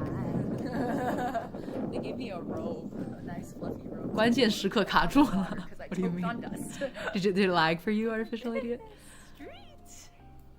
This is the set, by the way. This is all set. This is all film park. You can just walk through this if you visit. Damn. I love the way she did these finger waves too. It was so gorgeous. The hair turned out so good. I wish I could show you guys the photos. I have back of the camera previews here. So this one, okay. Oh my God, more culture things. This is so hard to explain. There's so many things I don't know how to explain. This was in a set that was designed to imitate a specific place in Shanghai, in old Shanghai, called the Paramount Ballroom or the Paramount Theater. In Chinese, we called it 百乐门, excuse me, for Paramount. And so if you walk in, let's fucking go. You can see the 百乐门like imitation set. So this is, my mom walked in here and she was like, holy shit, it's like 百乐门 from my memories in my childhood. Where are the Shanghai gangsters? Yeah, exactly, right? Like that's the kind of scene this evokes. China Broadway, that's a good way to put it. So I don't know. That's like the set for this shoot. And then of course I was in this like shipao with the like black fur stole. And then let me give you the back of the camera previews. 1 second. Here you go. Like, look, they had me standing on stage with this like black fur stole. I'm sorry, I know the quality is so bad. 百乐门就是百老汇的 Yeah, exactly. It's like a it's the transliteration of Paramount. I don't know why my phone was so focused on overexposing this, but there were some really good fucking photos. Oh my god, crazy. These photos go crazy. I lost my shit at these. You ate! 为什么？因为台子会很高。我说舞台上的。舞台上有。那个站。It's really, they had a fake mic and everything. Look at me popping my booty, working it. Yo, I was flexing so hard. They were like, push your left shoulder back, push your butt out, like sway, like move all your weight. The photographer was really good at posing me, actually. I really need the behind the scenes like videos that my mom had on her phone where he goes like, he would like model for me. He would be like, now do this. And I'm like, okay. It was so good. I'm really excited to show you guys the end results. But damn, I bet your spine hurt. Yeah, it was a time. It was a time. Oh my god. I think I downloaded these photos to like show my friends after. But these are like the promotional posters for the show I was talking about earlier, 繁花. By the way, this is Hooooooomee himself. If you watch Nirvana in Fire, this is what's his fucking name in Nirvana in Fire? His character's name, Ling Su. I forgot his undercover name, but his not undercover name was Ling Su.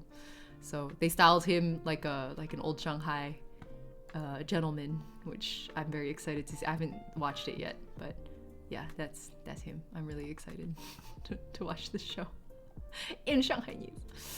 繁花, yes. Okay. Some of you may have seen this on Twitter already, but I also visited the MiHoYo office in Shanghai. I wasn't allowed to take videos, but I could take photos.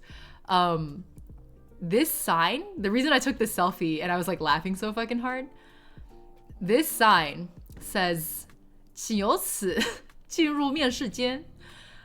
面试间 is like interview room, as in job interview. As in Venti stands here and he welcomes you to the job interview rooms. Which was so funny. I did not attend the Star Rail concert. I'm not cool enough to be invited to the Star Rail concert anymore. But I thought it was really interesting because I didn't, when I took this photo, I didn't notice. But later on when I posted it to Twitter, I was like, wait a second. Does that say 石头 and 大大利亚? 石头is in like the rock guy in, he has the like daily commission in Liyue Harbor where he like, is amber? Topaz, whatever, the like rocks. He has 3 of them and you have to guess which one the real one is. That's him. And his name is literally Rock. His name means rock. So, 石头. And they like named a meeting room after him because this is like a directional sign. Yeah, they had 石头on one side and then like Tartaglia on the other side. And yo, I'll meet you inside Tartaglia. I'm inside Tartaglia. Anyway. They had a lot of really cool Honkai Impact 3rd stuff too. Let me show you. Yeah, so they had the Yae Sakura like swing figure, I guess. It was gorgeous. And these like jade, I don't even know what you would call them, like jade ornaments? I don't know. And like this is a really common type of like Chinese traditional art, I guess, where these paintings are painted inside the bottle, and the way the artisans do this is they uncap the top of these bottles are like really, really teeny, by the way. They're like this big. You uncap the top and then you stick a paintbrush down the inside and you paint from the inside out like this. It's really crazy because you have like a very specific how do you say that in English? Operating area? Like you have a really small area to work in because your angle is very specific to paint from the top of the bottle. So these are all hand-painted scenes from Genshin, but like inside these bottles. Yeah.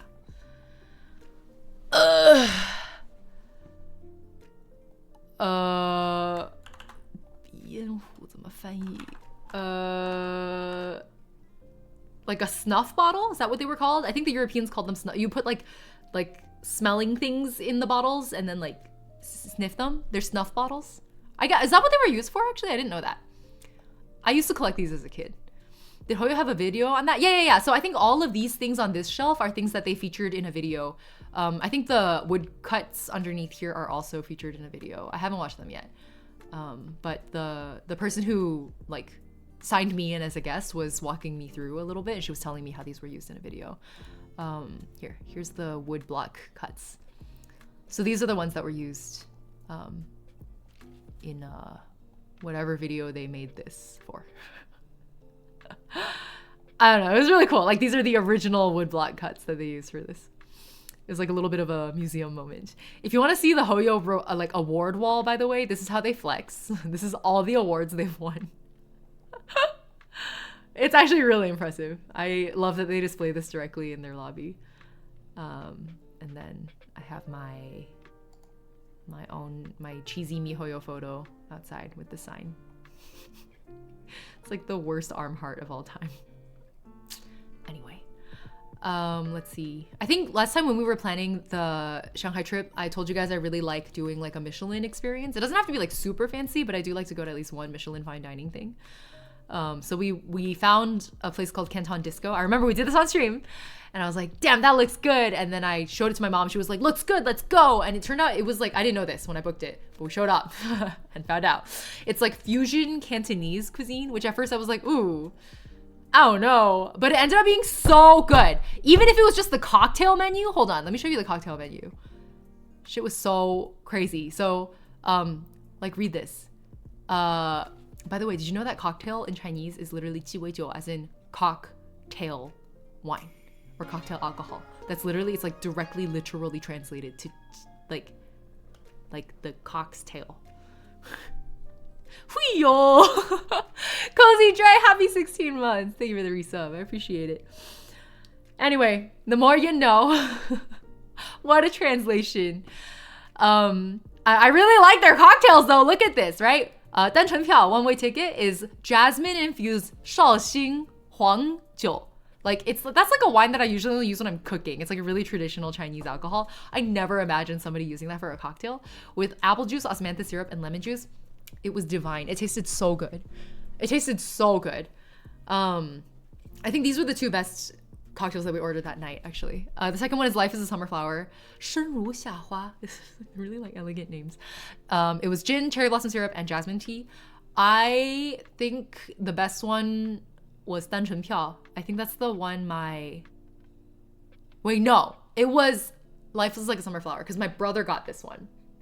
And of the three that we got, it was me, my brother, and my mom. My dad couldn't drink because he just had operation done.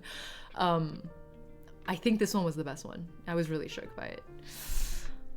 I just like putting tea in cocktails is always one of my favorite things. I just realized that 妖女 got translated to super freak. "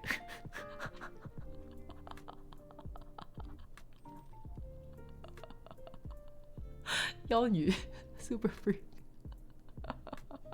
That's pretty good. I wish I could legally get non-cooking Shaoxing wine here. Oh. Why do you mean illegal? Cooking wine being ruined with salt. Try cooking with it. Unless I cut out all other sources of salt, ends up way too salty. I didn't know that cooking wine had salt in it, actually. That explains a lot.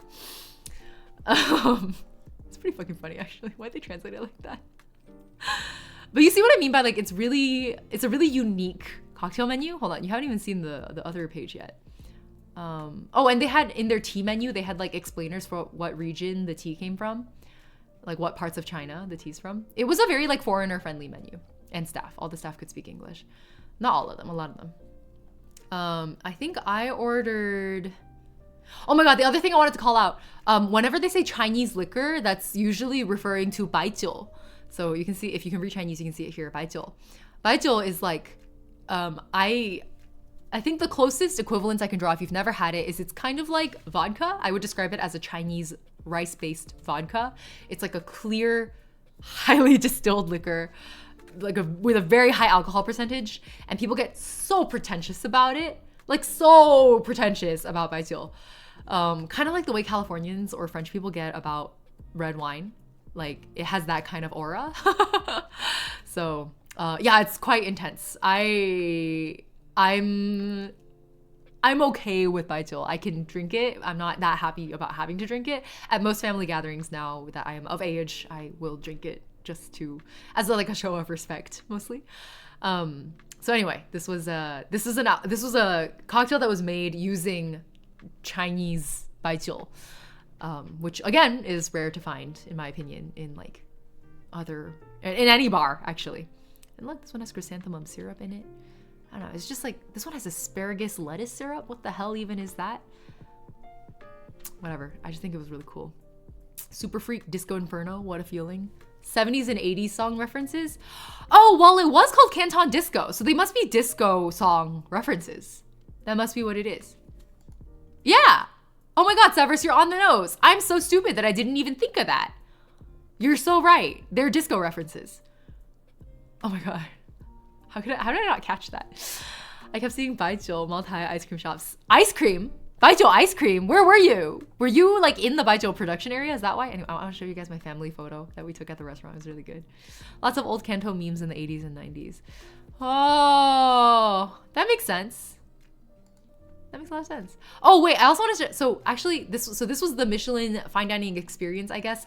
But in my books, this is one of the best fine dining experiences I've ever had, by the way. I really cannot recommend it more. And our whole meal averaged to like maybe $60 to $70 a person, which obviously for a Michelin star experience is like, that's cheap. That's so cheap. Like you could have a normal dinner in San Francisco and run up a bill for $60 a person. Like, excuse me.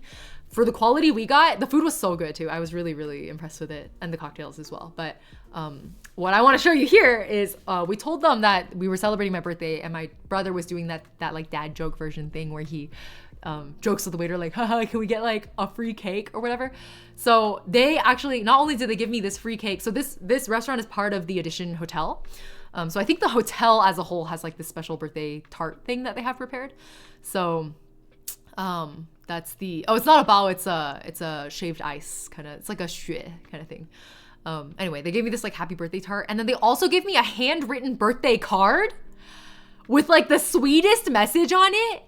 It says 健康成长, like grow up healthily, 要勇敢, 要独立, 要善良. So that's be brave, be independent, be kind. 要像小星星一样努力发光又可爱. So be like a little star to work as hard as you can and give off light, like be brilliant and also cute at the same time. Like, that's so cute. I almost cried. I was like, that's the sweetest thing anyone's ever written to me on a holiday, on a birthday card. And it's like a bunch of strangers on a waitstaff I've never met before. It was so sweet. It was so sweet. Oh my God, I looked at this photo and it just reminded me. This is, okay, so the reason, I know it's like a very normal looking photo. I just have to explain. The reason this was so funny to me is because usually these Chinese flags are not up all over the country. Like, this is not normal. But during this period of time, there were a lot of Chinese flags all over the place because Mr. What's his name? Anthony Blinken? His last name is definitely Blinken. I think his first name is Anthony. Anyways, Mr. Blinken came to visit Shanghai in the days that I was also in Shanghai. And how do I say this? US-China relations are not the best right now. Usually, okay, if a foreign dignitary comes to visit China, you put up two flags. One of them is the Chinese flag, and the other flag is the visiting dignitary's country's flag.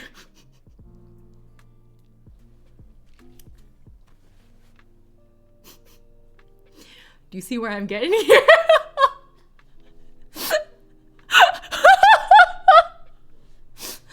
I looked at it and I was like, huh.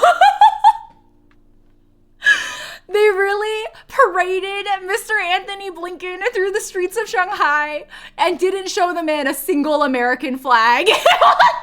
This is like unheard of levels of petty. Like, that is so petty. So petty. Oh my God. I just thought it was so funny. I love it. I love it when political bodies, I guess, or like, you know, like formal official whether that's bodies of government or whatever, groups of people who are supposed to be really serious. When people who are supposed to be really serious end up being really petty. Like, this is a deeply petty action. It's the best. It's so good. I was like, I have no complaints. 10 out of 10. No notes. Yeah, it's like a little slap. Anyway, here, come look at the Shanghai bund while I figure out what else to show you. Oh, I think I did a little bit of yapping. Did I do that this night or later on? Let me see. Oh, yes, I did do the yapping. Here, I'll let my yapping self accompany you while I find the next day's clips. That's Ying bro, by the way. Look at this handsome fella. Yeah.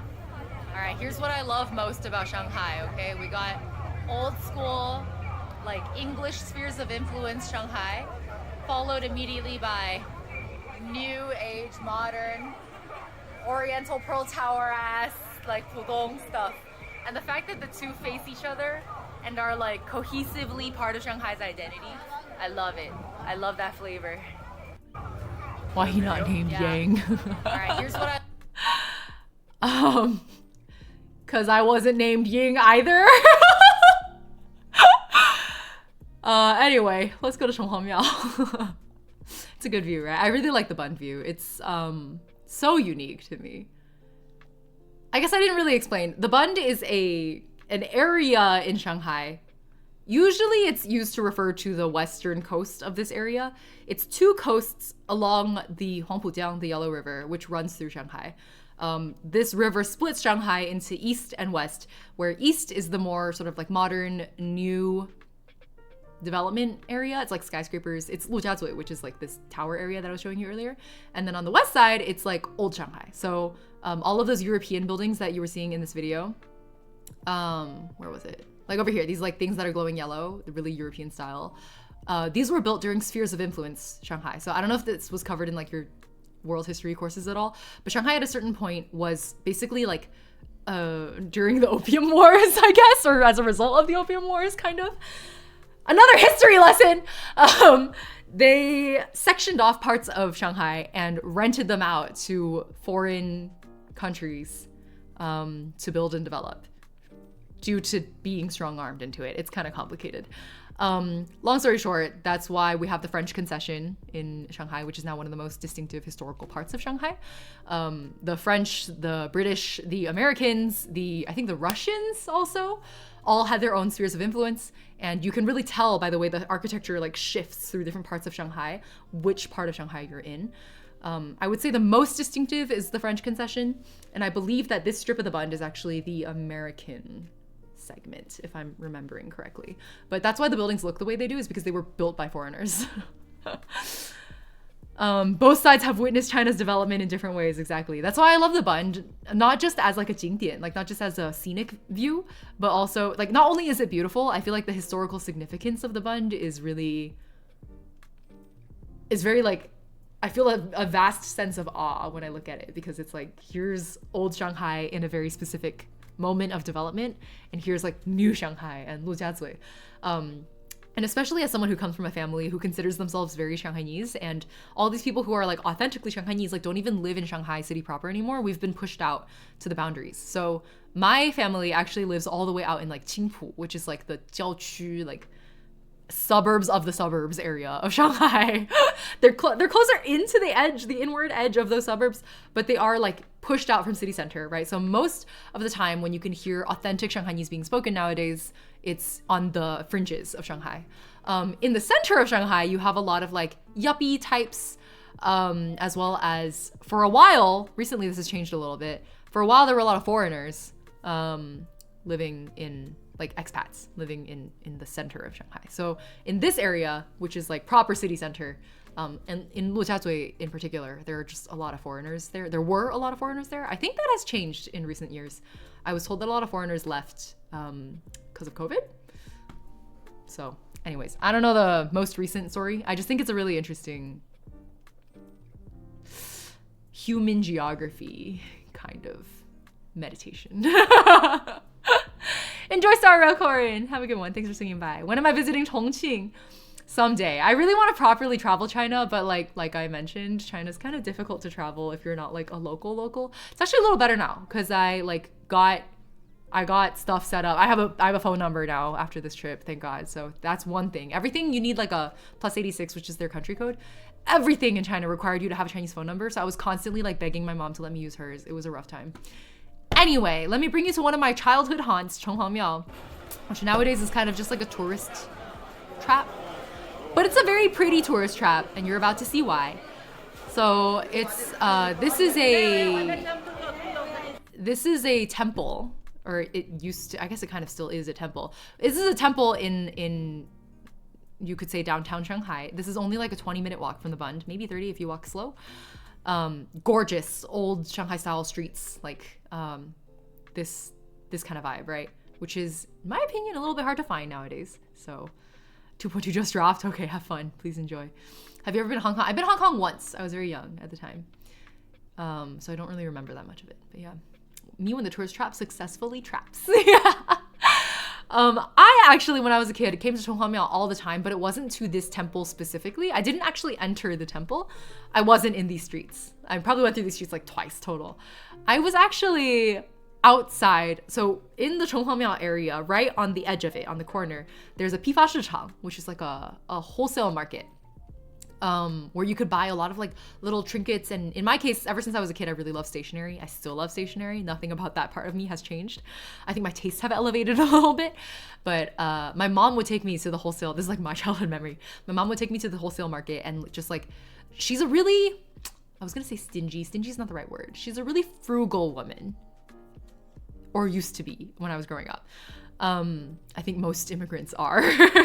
My mom is very frugal. And so usually when I ask her to buy me things, she says no. Sometimes I even get in trouble for asking her. So I don't often ask her for things. But I noticed that when we went to this wholesale market, and I asked her if I could buy things, she was so willing to buy things. And she would always comment on like how cheap it was. So my memories of this wholesale market are like, Mom, can I have this pen? Mom, can I buy these stickers? Mom, can I have this journal? Like she always be like, 买 like 多便宜啊，你看这鞋子多便宜. It's so cheap. Buy it. Can't beat those deals. Buy those damn shoes. Like it was the only time I ever saw her like that. And so I was always like I really wanted to get her to take me to Chonghwamiao because I knew if she took me that I would get a lot of cool stuff. Where usually I was not allowed to buy things. In Chonghwamiao, at the Pifa Shichang, I was allowed to buy whatever I wanted.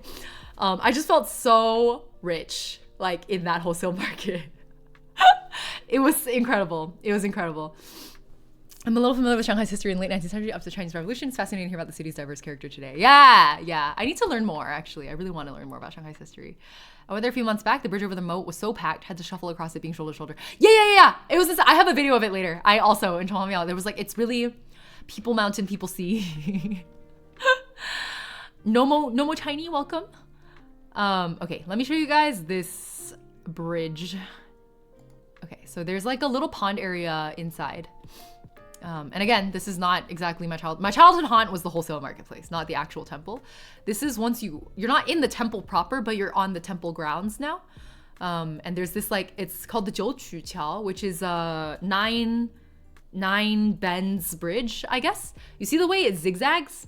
It goes like zigzag, zigzag, zigzag. You see that shape? There's 9 of those zigzags. And so I guess 9 is supposed to be like an auspicious number. I don't really know. I don't know. But that's what it's famous bridge. There's a lot of people on it. It's actually not that crowded. I got a little squished in there. I got unlucky. By the time I got on the bridge, it got a lot more crowded. But behind me, where I'm standing and filming this, behind me is Yuyuan. So Yu Garden, I think people call it. Yu Garden is probably, arguably, one of the most famous Chinese gardens in the world. I have had my fill of Chinese gardens, so I did not go in Yuyuan. I've been in there before also. I don't remember it. I'm sure it's beautiful. I'm okay. I didn't want to stay that long. I had to meet up with a friend for lunch, so I didn't go in. But we did cross this bridge, and then we went into this alley in the back over here and found like a cute little, let me show you, a cute little tea house on a balcony. So you can kind of see the balcony here. My mom went down to take this photo. This is like the little balcony. I looked up and I saw this white man sipping tea and I was like, shit, that looks nice. So then I figured out how to get up there. But it's like this tiny little balcony. And you have to walk through this like qipao shop and there's a little flight of stairs around the corner in the back. And then that's how you find the tea balcony. It was great. It was a whole tea house. I think I took a video. Let me show you. Carl Jaw's Silk and Steel podcast isn't even long enough to cover the entire history. Wait, what? I didn't know about this podcast. Hold on. Let me search it up and bookmark it. Thank you for that. If anyone knows of any good Shanghai history podcasts, let me know. Okay. 苏州园林第一我当导游 Okay, you're right. You're right. 苏州园林第一 indeed. Is there a reason everything looks so narrow in those places? Yeah, I mean, they're narrow because they're old, right? And in the older days, they built everything really small and narrow because there were just a lot of people and they built everything with a lot of density. Of course, nowadays we don't build like that anymore, but that's what everything used to look like. And those are the streets that were preserved from that time. That balcony reminds me of the film, What is 花园家? Fought the guy with the big Jet Li Fearless. What? Are you guys all Suzhou人? Are you guys all from Suzhou? Do I have a bunch of Suzhou people in chat? Anyway, this is the balcony, and then we took a little selfie there too, so you can get a little sense of what it felt like on the balcony. Like, it was truly just like teeny tiny. Like, right here is the menkan, like in at the door into the rest of the tea shop. And then I think I did a walkthrough video of the whole tea shop. Let me find it. Oh, here you go.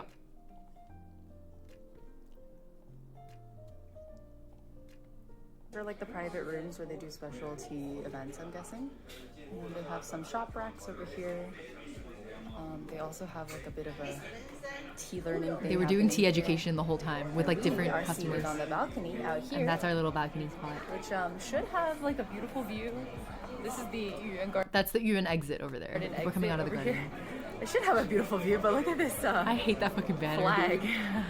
It was blocking my view the entire time. I was sitting on this side looking in this direction going like beer, coffee, tea in my head the whole time I was drinking tea.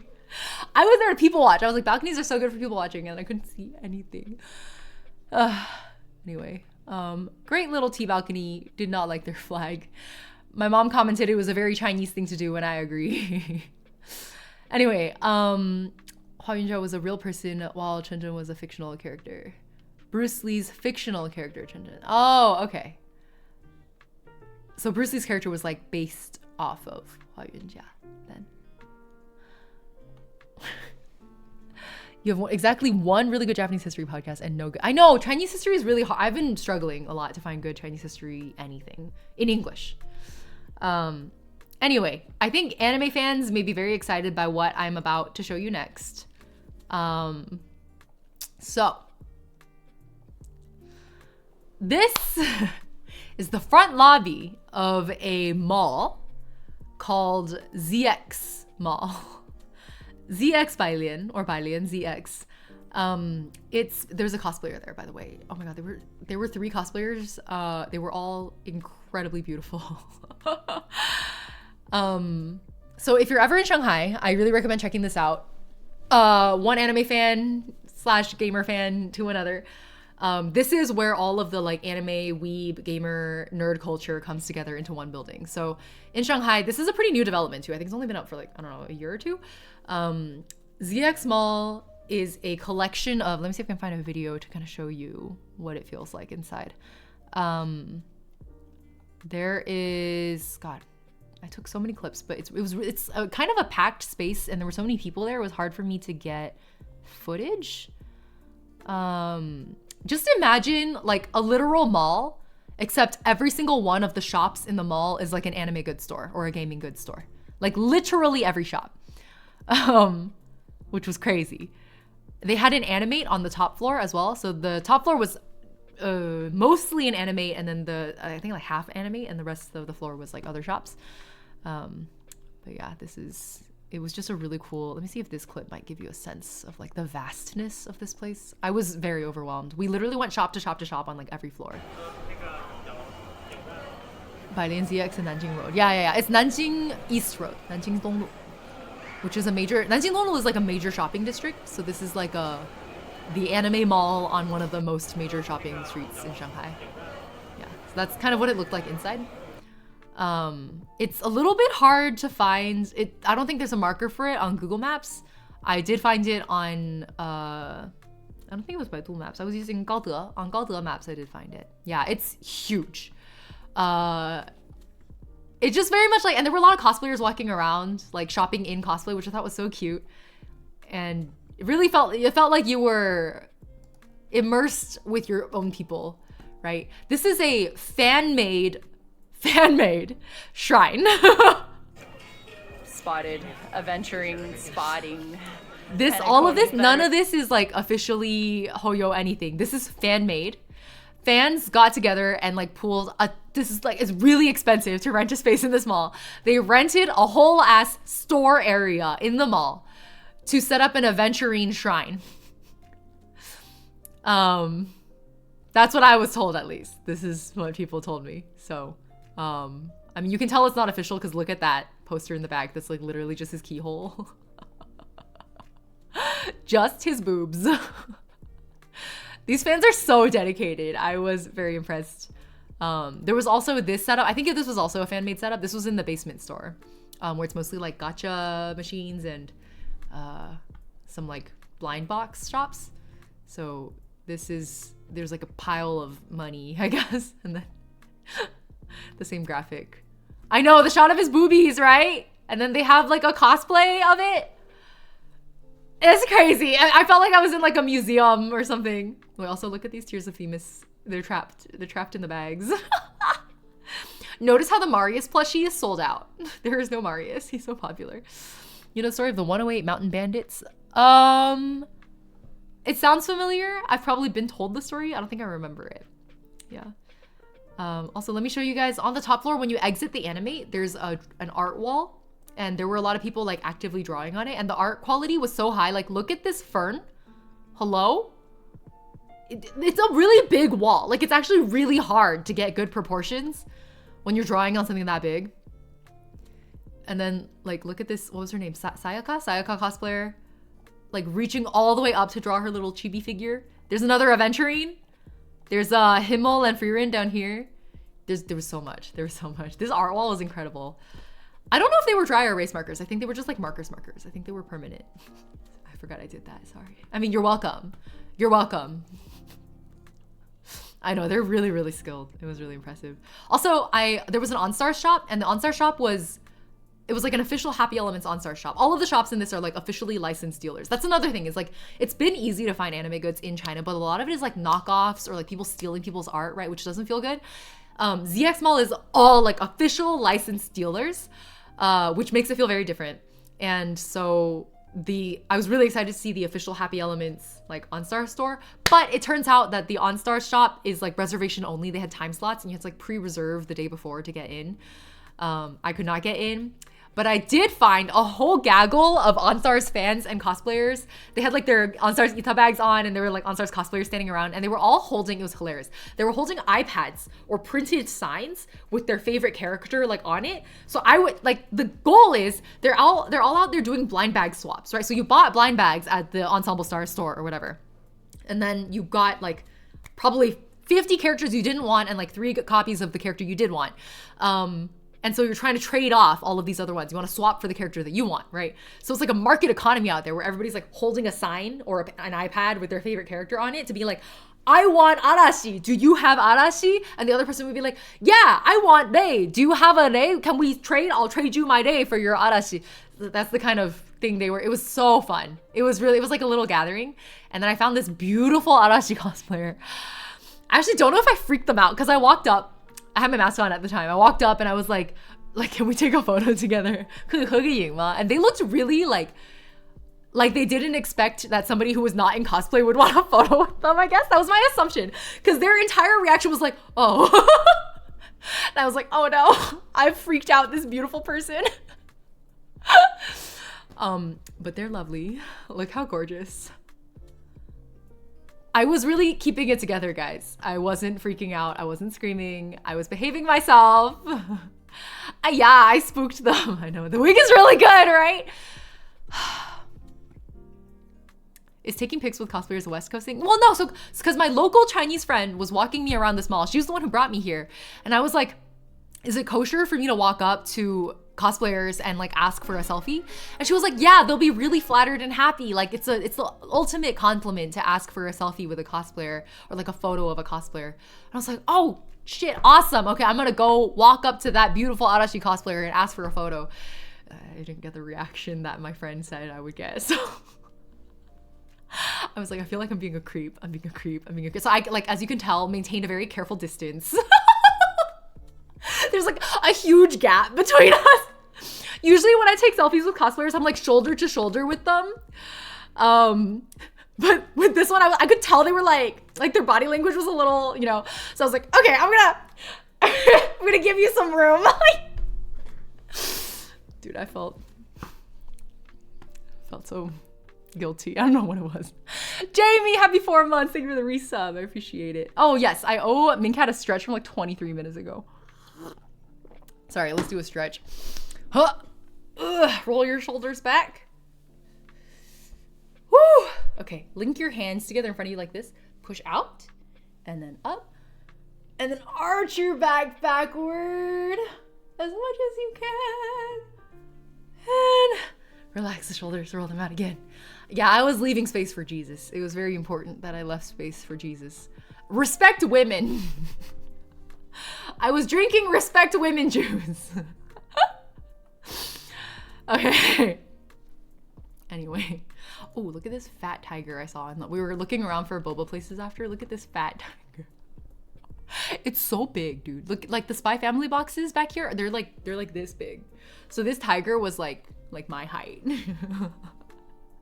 I saw it from like across the mall and I was like, I must go.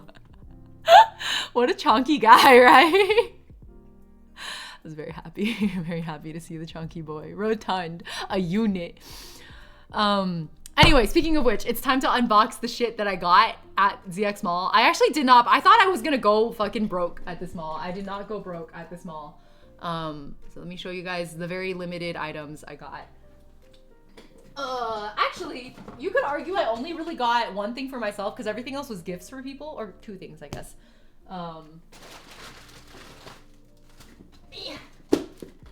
Can you, hold on. If I hold it like this, do any people who are huge Genshin merch collectors, do you recognize this box? Do you know what this is? Do any Genshin fans in chat know what box this is? Can anyone, make some guesses. I would like to see what you think I would buy of this size. Tell me. I really like that shirt. Wait, this one? Yes, one of my favorites. A waifu? No. Venti figure? No, not quite. Light stick? Oh, you got it! You got it! Just the Blueberry got it. It's the Genshin Concert Sealy light stick. For 176 RMB, and I didn't have to order it online. I think I felt pretty good about that. So, hold on, let me translate that. 176 RMB to USD. It was $24. It was 24 US dollars for this light stick. No, wait, it's a Hilichurl. Hold on, let's open it. Let's open it together. It's still like shrink wrapped. The Genshin Whisperer. Did you recognize it because you also bought one? Is that why? Yo, on COD? On COD? Imagine if I actually bought a Hilichurl figurine. Okay, I'm very excited. How does it open? Is it like a flap? Oh, it is. It's like a magnetic flap. Jajang. Did I buy the right thing? I was like, I didn't know it was gonna have one of these. Oh, I did. Okay. I didn't know it also. I had a moment of crisis where I was like, did I pick up the wrong box? Anyway, this is the, I guess it looks like cardboard. I think it's like a cardboard print. And then, I know the art is so gorgeous, right? And then there's a little carrying bag. And then the light stick itself. Yeah.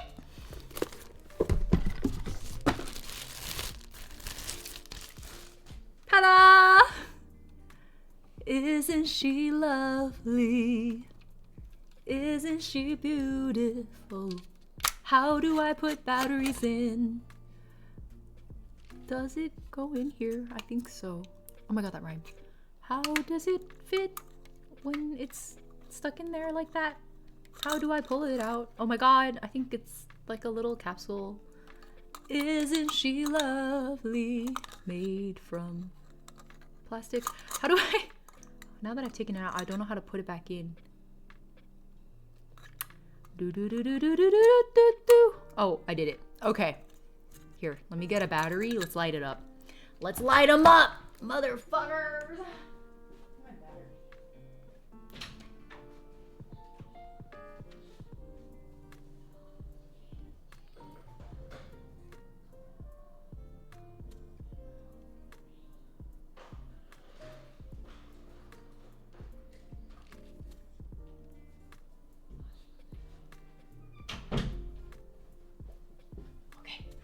Sapporo walked up to me and looked at me expectantly, like, are you gonna let me into your room? And I was like, no. Okay, I think it's like 3 smaller. So these are such a random collection of batteries. Hopefully they're all working. At first glance, it looks like a big light bulb. It really does.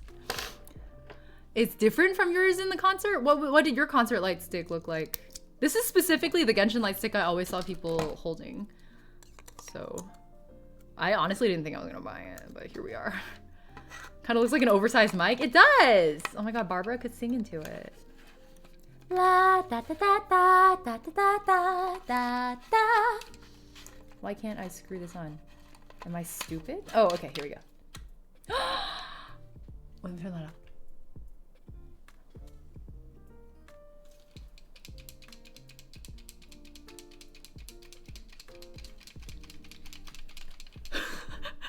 Does it change colors? It does! Green? Pink? Green again? Greener? Yellow? Pink again? White? Red? I guess they're like slightly different shades of... I was like, why are there 2 greens and 2 pinks? It's kind of weird. And then I think in between them, they flash. Did people have these on at the concert? I don't think at the orchestra concert. Because that would have been disruptive. Future stream prop for the next Genshin events? You're so right. Oh my god, I should have like logged it as a business expense. I fucked up. Okay, let me get it in its little carrying case. Mine was like a cylinder and it has the character's mugshot. Oh, so like a Kingblade type. I have those too. But I like this one because it was so unique with the little Sealy shape in it. It just seems so cute. Made a clip of you singing, but then I didn't grab the link. Heck, mobile, I'm sorry. I know, mobile Twitch is a little wacky. Oh, I should take the batteries out. I always forget to do that. Do not leave batteries in your light sticks, guys. If you're not using them frequently. I don't know, should I display this somewhere? Where would I put it?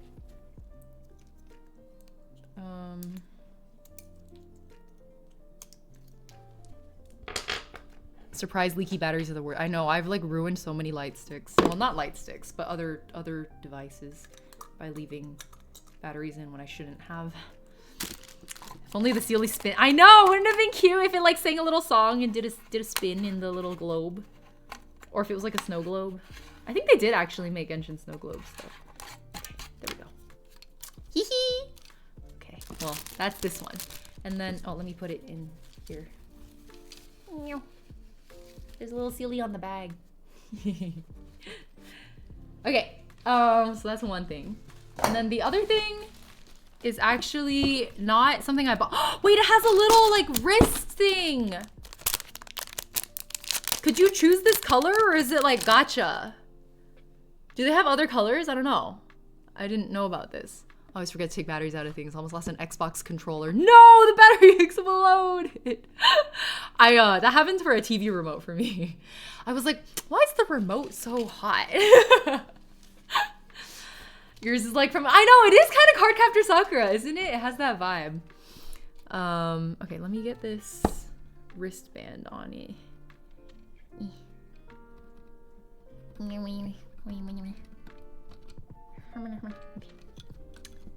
then... It's stretchy! I'd be upset if the light doesn't look like piss seal. Okay. That's so cursed. Why would you call it that? Not the piss seal. Not the peely. Oh.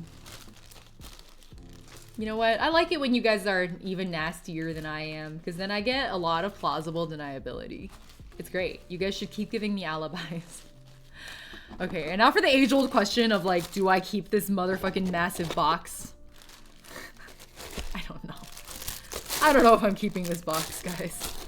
I'll decide later. Okay, the other thing was a gift from my friend. It's also Genshin merch. Ugh.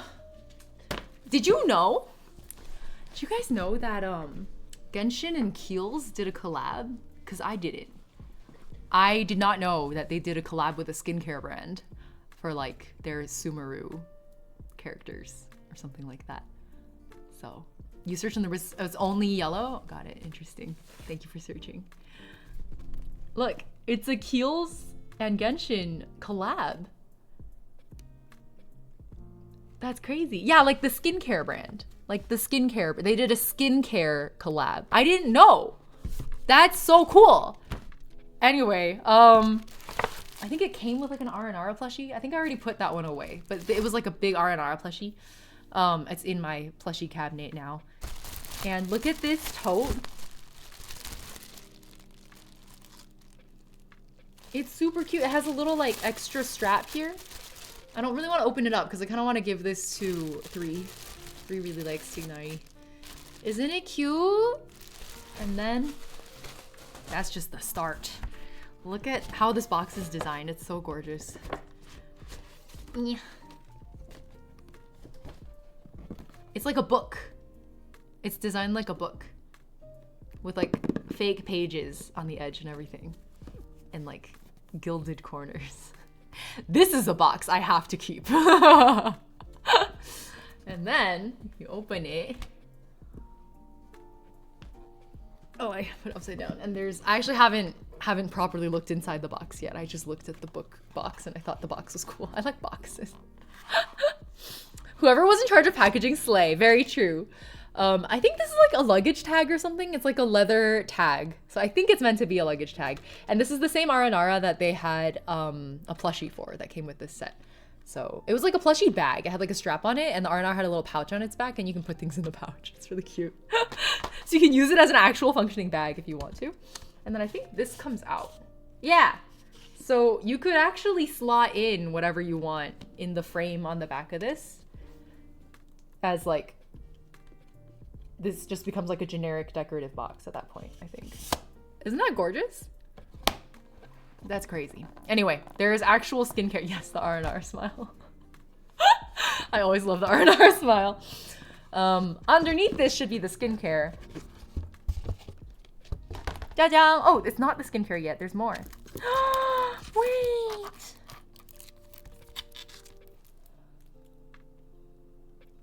That's so cute. They're like going camping on like a research excursion or something. It does have a magnetic closure, yeah. Oh, I think it's meant to be like a research thing, like a Kiehl's lab coat type thing, because they have like bottles and vials and like little Kiehl's bottles on the table in the back. Do you think you can like stick this in here? I guess you could if you wanted to. You could put this in the frame. It's a little big for it, but you could. It's a postcard. That's so freaking cute. Oh my god. Oh my god. And an acrylic stand. 2 acrylic stands?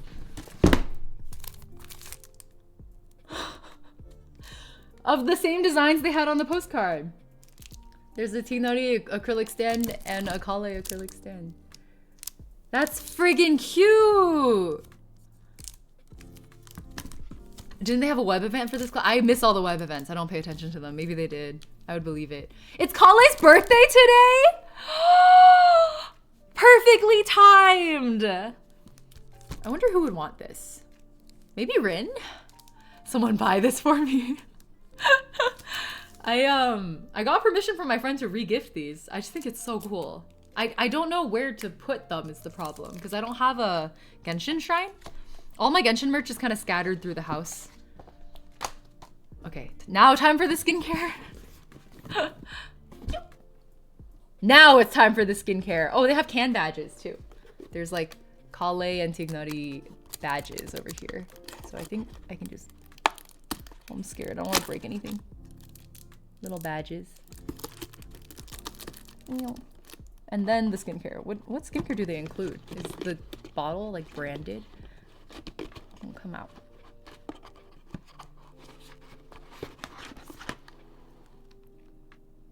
It's a Earth Deep Pore Cleansing Mask. And... Oh, Earth. For the Sumeru, it's like a clay mask because it's Sumeru themed. Okay, I kind of see it. Ultra Facial Cream. That's the other one. So it's a mask and a cream. Fascinating. They all have Chinese tags on them. Apparently, the reason I didn't know there was a Kiehl's collab is because it was China only.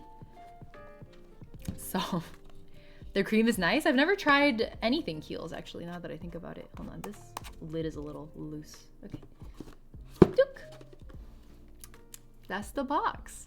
I just kind of like, because I had gifts from my friend too, right? So it was a little bit like a gift exchange. So I was just excited to take this.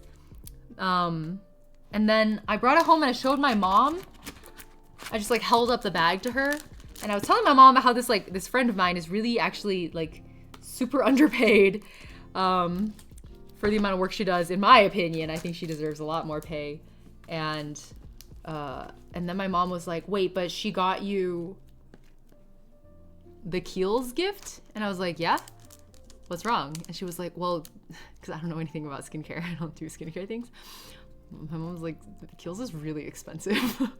Like, especially in China, Kiehl's is really expensive. You should not have let your friend gift you Kiehl's. And I was like, oh no. So, I'm sorry to that friend, I guess, but it's not like I could have rejected her gift either. So instead of saying sorry, I should probably just say an extra thank you. Thank you very much for this beautiful gift. It was very thoughtful. Genshin does a lot of China. I think the China only collabs make sense though for Genshin because they are, after all, a Chinese company. It's probably easier to do like licensing and things like that with fellow China-based branches or companies. So it makes sense. Like the Pizza Hut one, right? Some people talking about these products once. I think they are some of the best sellers. Oh, okay. So instead of theming the Kiehl's things towards like Sumeru things, it was more just like what are their most popular products. I think that makes sense. Gift her the same amount someday. That's fair. Yeah. I mean, I didn't skim on my gifts to her either. I gave her the rest of my chrysanthemum teas, which like of my homegrown ones, which I'm very proud of. Oh, there were a few more things. So I did one of the gachas in the basement. I just wanted to show you guys how cute this thing is because, so there are 3 possibilities. My friend who was with me really wanted I guess that's like a beaver. There's a panda, and then I wanted the penguin, obviously. And on first roll, we both got our choices. Do you know what these are? These are little sleeping bags for like your anime plushies. Let me demonstrate. Hold on. Where's my closest Nui? I think he's over here. Okay. I got my little Lilia Nui here. And then I can tuck him into bed.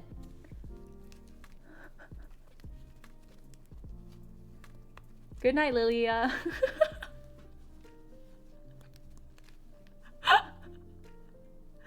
Isn't that fucking cute? It's so cute. That's why the moment I saw this, I was like, I have to. I gotta have him. And then my Chifu ball was acting up, so I almost couldn't pay for it, but it worked out. I restarted the app and it worked out. I'm just so happy I rolled this on my first try. I know there are only 3 possibilities, so there's like a, I don't know, like a 33% chance I could have gotten it, I guess, but we both got our top choice on the first try. I do wish I could get some of the things from the collabs. They're so cool. I know. I wish, even if they were China only collabs, I wish there were easier ways to like get our hands on them through like agents or something even. But it's pretty hard to get China agents in my experience. Depends on where you're buying from, to be fair. Little guy. My problem is once you tuck them in, you can't see the penguin face anymore, which is a little bit unfortunate. What if I put a smaller... I lost my Arashi like mini nui. I think it'll show up sometime, but I don't know where it is right now. I straight up lost her. She'll show up somewhere. She's in probably a purse somewhere. I don't know where she is. Maybe my backpack? Whatever. What if I put one of these like rubber guys? Oh no, she's drowning in it. Amami, hello? How are you? Wait, you're Twitch streaming now? You're Twitch streaming now? Our favorite frog tuber is a Twitch streamer. That's crazy. Welcome. I was going through some of my Shanghai haul and like doing some story time with like the stuff I did in Shanghai. Thank you for the shout out, Severus. You're playing Hades too. You're doing early access? How is it so far? What did you think? Good vibes? I'm yummy. Hold on, I gotta follow you on Twitch too. I didn't realize you were Twitch streaming now. Oh, I guess because all of you guys have been like, I was gonna say liberated, but that seems a little bit disrespectful. You guys are free agents now. Literally. So, multi-streaming. Oh, okay. That makes sense. Excited to see your haul. Hope you enjoyed the trip. Thank you. Thank you very much. I did. I had a great time this trip. Look at this gacha capsule I'm still holding on to. I guess I'll put this little tag in my journal as a keepsake. You want to see the Genshin concert light stick I just showed everyone? Hold on. Oh, I just took the batteries out. I won't show you the lights, but look, it's a little sealy. It's like a sealy in a globe. Isn't that freaking cute? It's so cute. It's so cute. I love this guy. It looks like a microphone. Anyway, for those of you who don't already know Ami, Ami's a... God, how would I even... Ami's a former Prism agent. Yeah?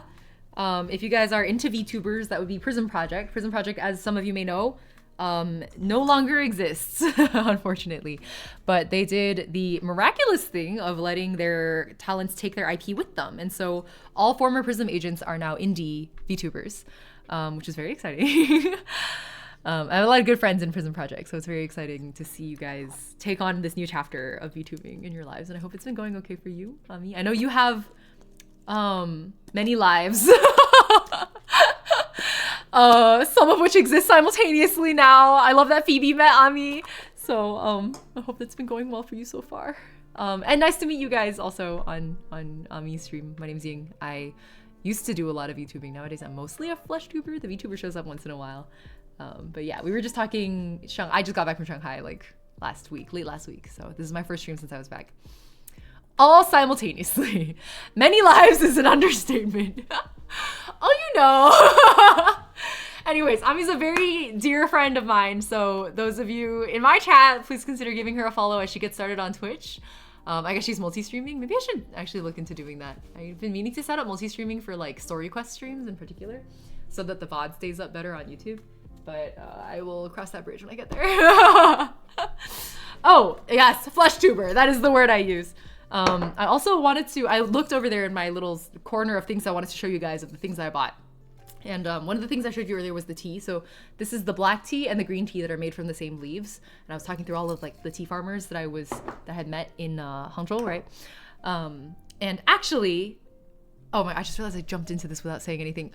I almost said Phoebe. I guess that's not wrong. If you need to go rest, please do. Thank you for rating. I appreciate it. Always good to see you. We should catch up soon. Welcome to my stream. I'm gonna keep yapping now. Anyway, we were talking about tea earlier. If any of you guys are tea nuts, I'm a huge tea nut.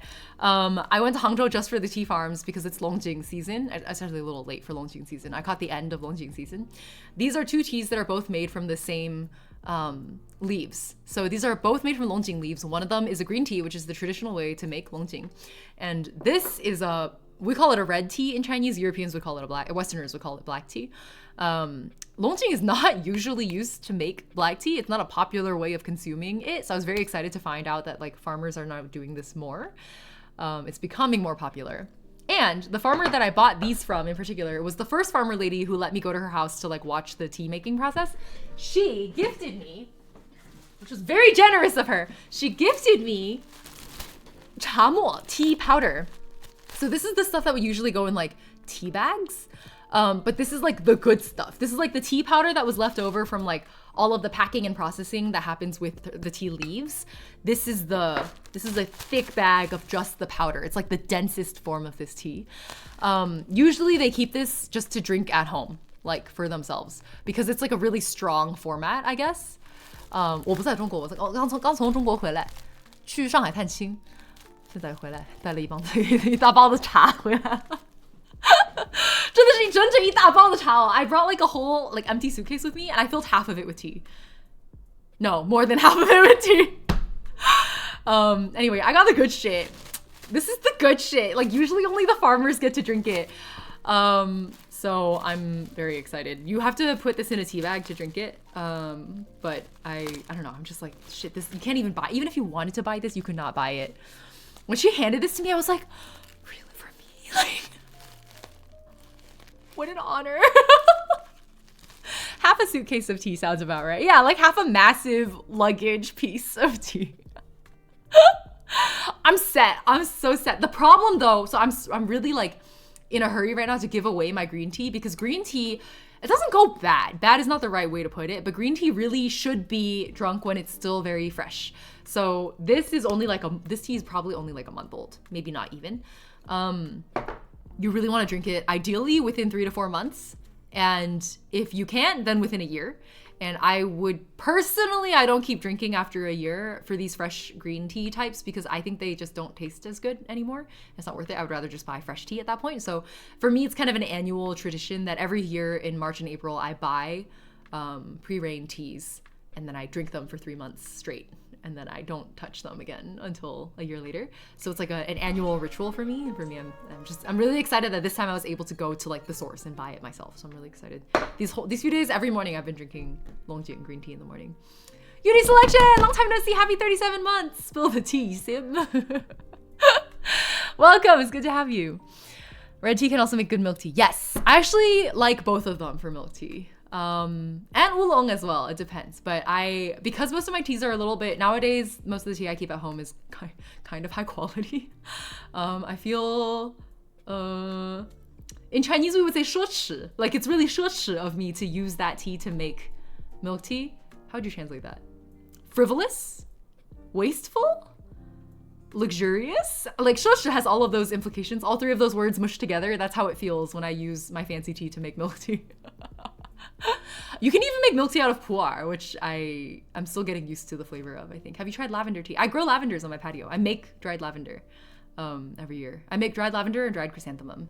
The lavender I don't use for tea. The chrysanthemums I use for tea and I give away to my friends for tea. The lavender I use to make syrups. I really like making lavender syrup. Once a year in the late summer, I make lavender syrup. Yeah. Over the top, extravagant, too much. Yeah, I think those are all good translations for 奢侈. It's like all of that feeling. It's worth keeping some slightly cheaper teas around for milk teas and masala chai and so on. Yeah. Honestly, what I end up doing is like those teas that like maybe I let sit for too long, like this is over a year old, let's say, and I didn't drink it. I use that to make milk tea. You know, I don't want to drink it properly anymore, so we'll just make milk tea out of it. So that's an option. Anyway, I just forgot to mention this earlier when I was talking teas with you guys. There are a few more things. I'm not even halfway through my Shanghai trip. I have an hour and a half left. We got this. I can yap with high efficiency, I believe. Okay. Do you guys remember when we did travel planning stream? I was on Atlas Obscura and we were looking for like obscure places that maybe even the locals don't know about. And then we found the slaughterhouse, the 1933 slaughterhouse. Like it was like a former beef like cow slaughterhouse, and then it became a bunch of other things, including like a Ferrari owner lifestyle center. That was a really weird part of its history. I brought my parents. Did immigration flag you for bringing back so much tea? No. I thought they would. I declared it. They were like, do you have anything to declare? I was like, snacks and tea. And they like ignored my tea thing entirely. And they were like, what kinds of snacks? And I was like, dried fruit. And they were like, what kinds of fruit? And I was like, mango and blue. Actually, let's eat them. They're right here. I thought they looked so interesting. Yeah. Here, this is the one I was most excited by. This is the mango Wait, no, this is Peapod again. Wait, where's the one oh, this one. This is cheese milk mango bar. I don't actually know. It just looked good, so I bought it. Here, some ASMR. I love Laifin.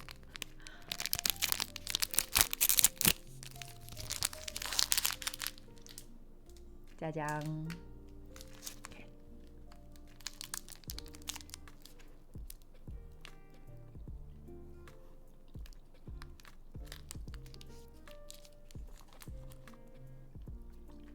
That's fucking delicious.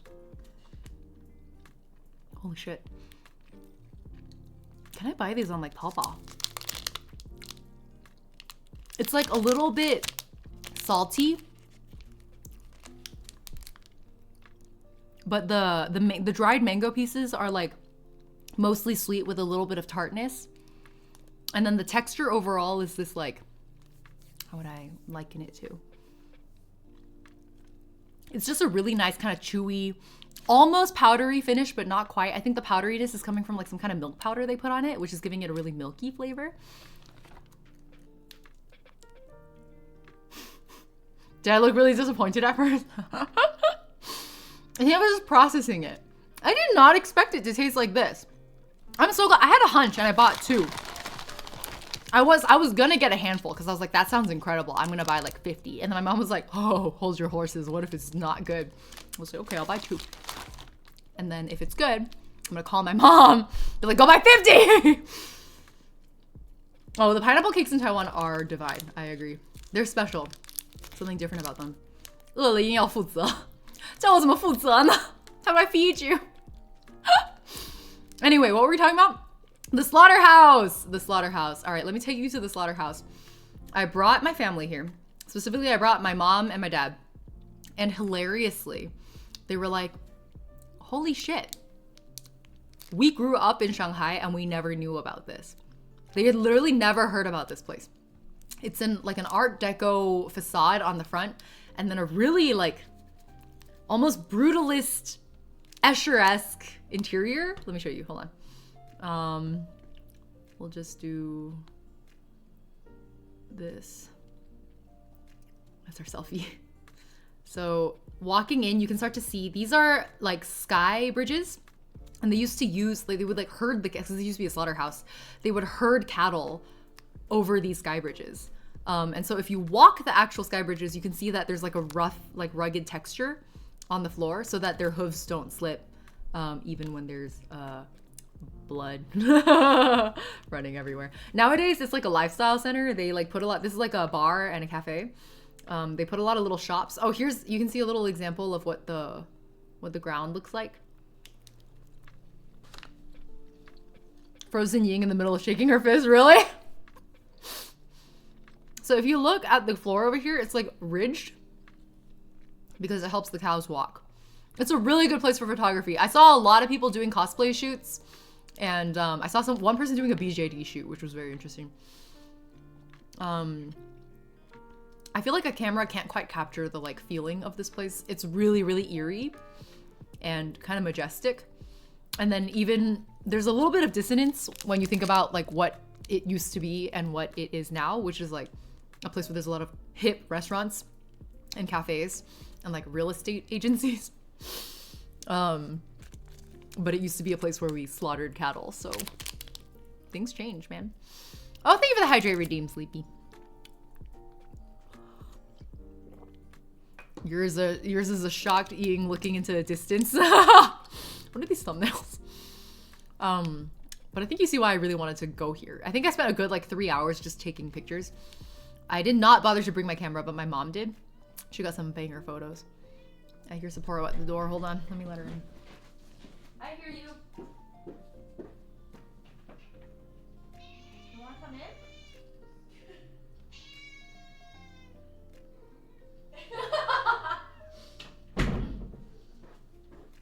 Sapporo stuck her head in, meowed at me, and then walked out. She didn't even enter the room. Anyway, I'm really glad we found this place while researching.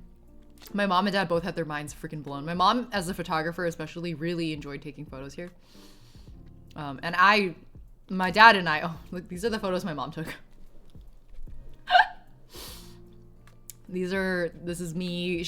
I think I was just zooming up and down the ramps because I was just having fun, going like, wee! And then my mom saw me doing that. She was like, hold on. Can you go back up that ramp and run back down again? I want to take a photo. Being able to impress your parents too is a flex. I know! It's my biggest flex on this whole trip is that I found a place in Shanghai that my parents really liked that they never knew existed before I brought them there. As a foreigner. Yeah, I kind of had the zoomies a little bit. How can you not have the zoomies when you look at sky bridges and ramps like that? Come on. That's my dad. He was very seriously taking photos. Haven't been watching enough because there's a cat I don't know about. It really has been a while, Yuri. Yeah, we adopted Cat in July last year. Having fun where slaughter happened. These are all mother photos. Oh, this is no longer mother photo. This is a me photo of mother taking photos. Oh, this is another photo I took of my mother taking photos. Let me see if I can find more of the photos that she took. Oh yeah, at the very top, I just spat. Do I have a napkin? I do. Hold on. Over here. At the very top, there was a lot of like greenhouse energy. They had plants growing. It was really vibing. They had like a youth culture space. I was like, it's crazy that this used to be a slaughterhouse. Like, that's nuts. Look, they had a telephone booth. What the heck? Like a London telephone booth. Reading about the architecture was really cool too, because it has like really thick but hollow concrete walls. And that was for insulation because they were slaughtering cattle. And all of the windows face directly west because of a feng shui thing, but also because the crosswinds in Shanghai run east to west. And so it would carry the smell of murder out of the slaughterhouse. This is the BJD shoot I saw. There was someone like, they were so focused. They were like picking up in their cute little pajama pants, picking up this BJD and like bringing them everywhere. I saw them everywhere taking photos. It was so cute. But yeah, I really, really, really recommend going if you're interested in architecture and history. Oh, this was hilarious. I saw this guy like patching this corner, and then my dad was on the side making snide comments about how he was doing it wrong. My dad was on the side like, he's using the wrong materials, the wrong methods. Like he shouldn't be using, what was it, cement? He shouldn't be using cement. It should be concrete. Like, and he gave me the whole like material science, mechanical engineering lecture on like what material would have been more appropriate so that it would bind properly to the corner. Hakka based furniture? I am not familiar. Anyway, just really wanted to show this to you because I know we found it together on stream, so I feel like I owed this one to you guys. I could not skip this one over. Oh hey, here's a photo my mom took. Isn't that cool? Mama Ying is a good photographer. She took this photo too. What a vibe. I took this photo. Hold on, I'm really proud of this one. Isn't this cute? It's my dad holding a water bottle at my mom and going pew pew pew.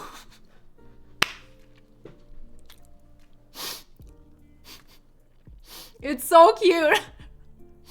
They were just like posing, being cute, like smiling up at the camera. And then out of nowhere, my dad picks up his water bottle, turns to my mom and goes pew pew pew. And I was like, I got it.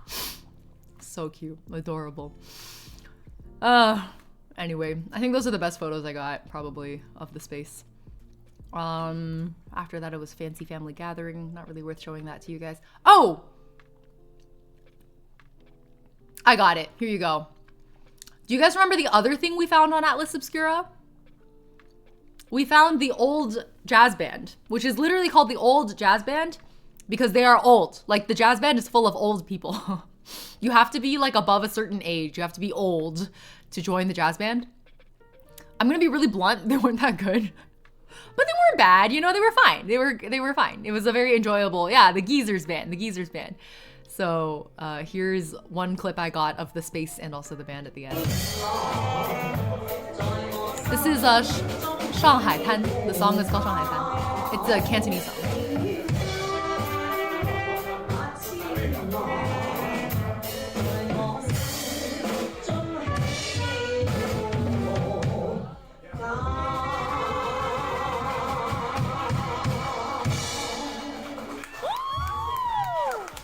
This was probably the song that got them the most like excitement. 'Cause I think a lot of you might recognize it even if you're not Chinese. Like, it's a really recognizable song.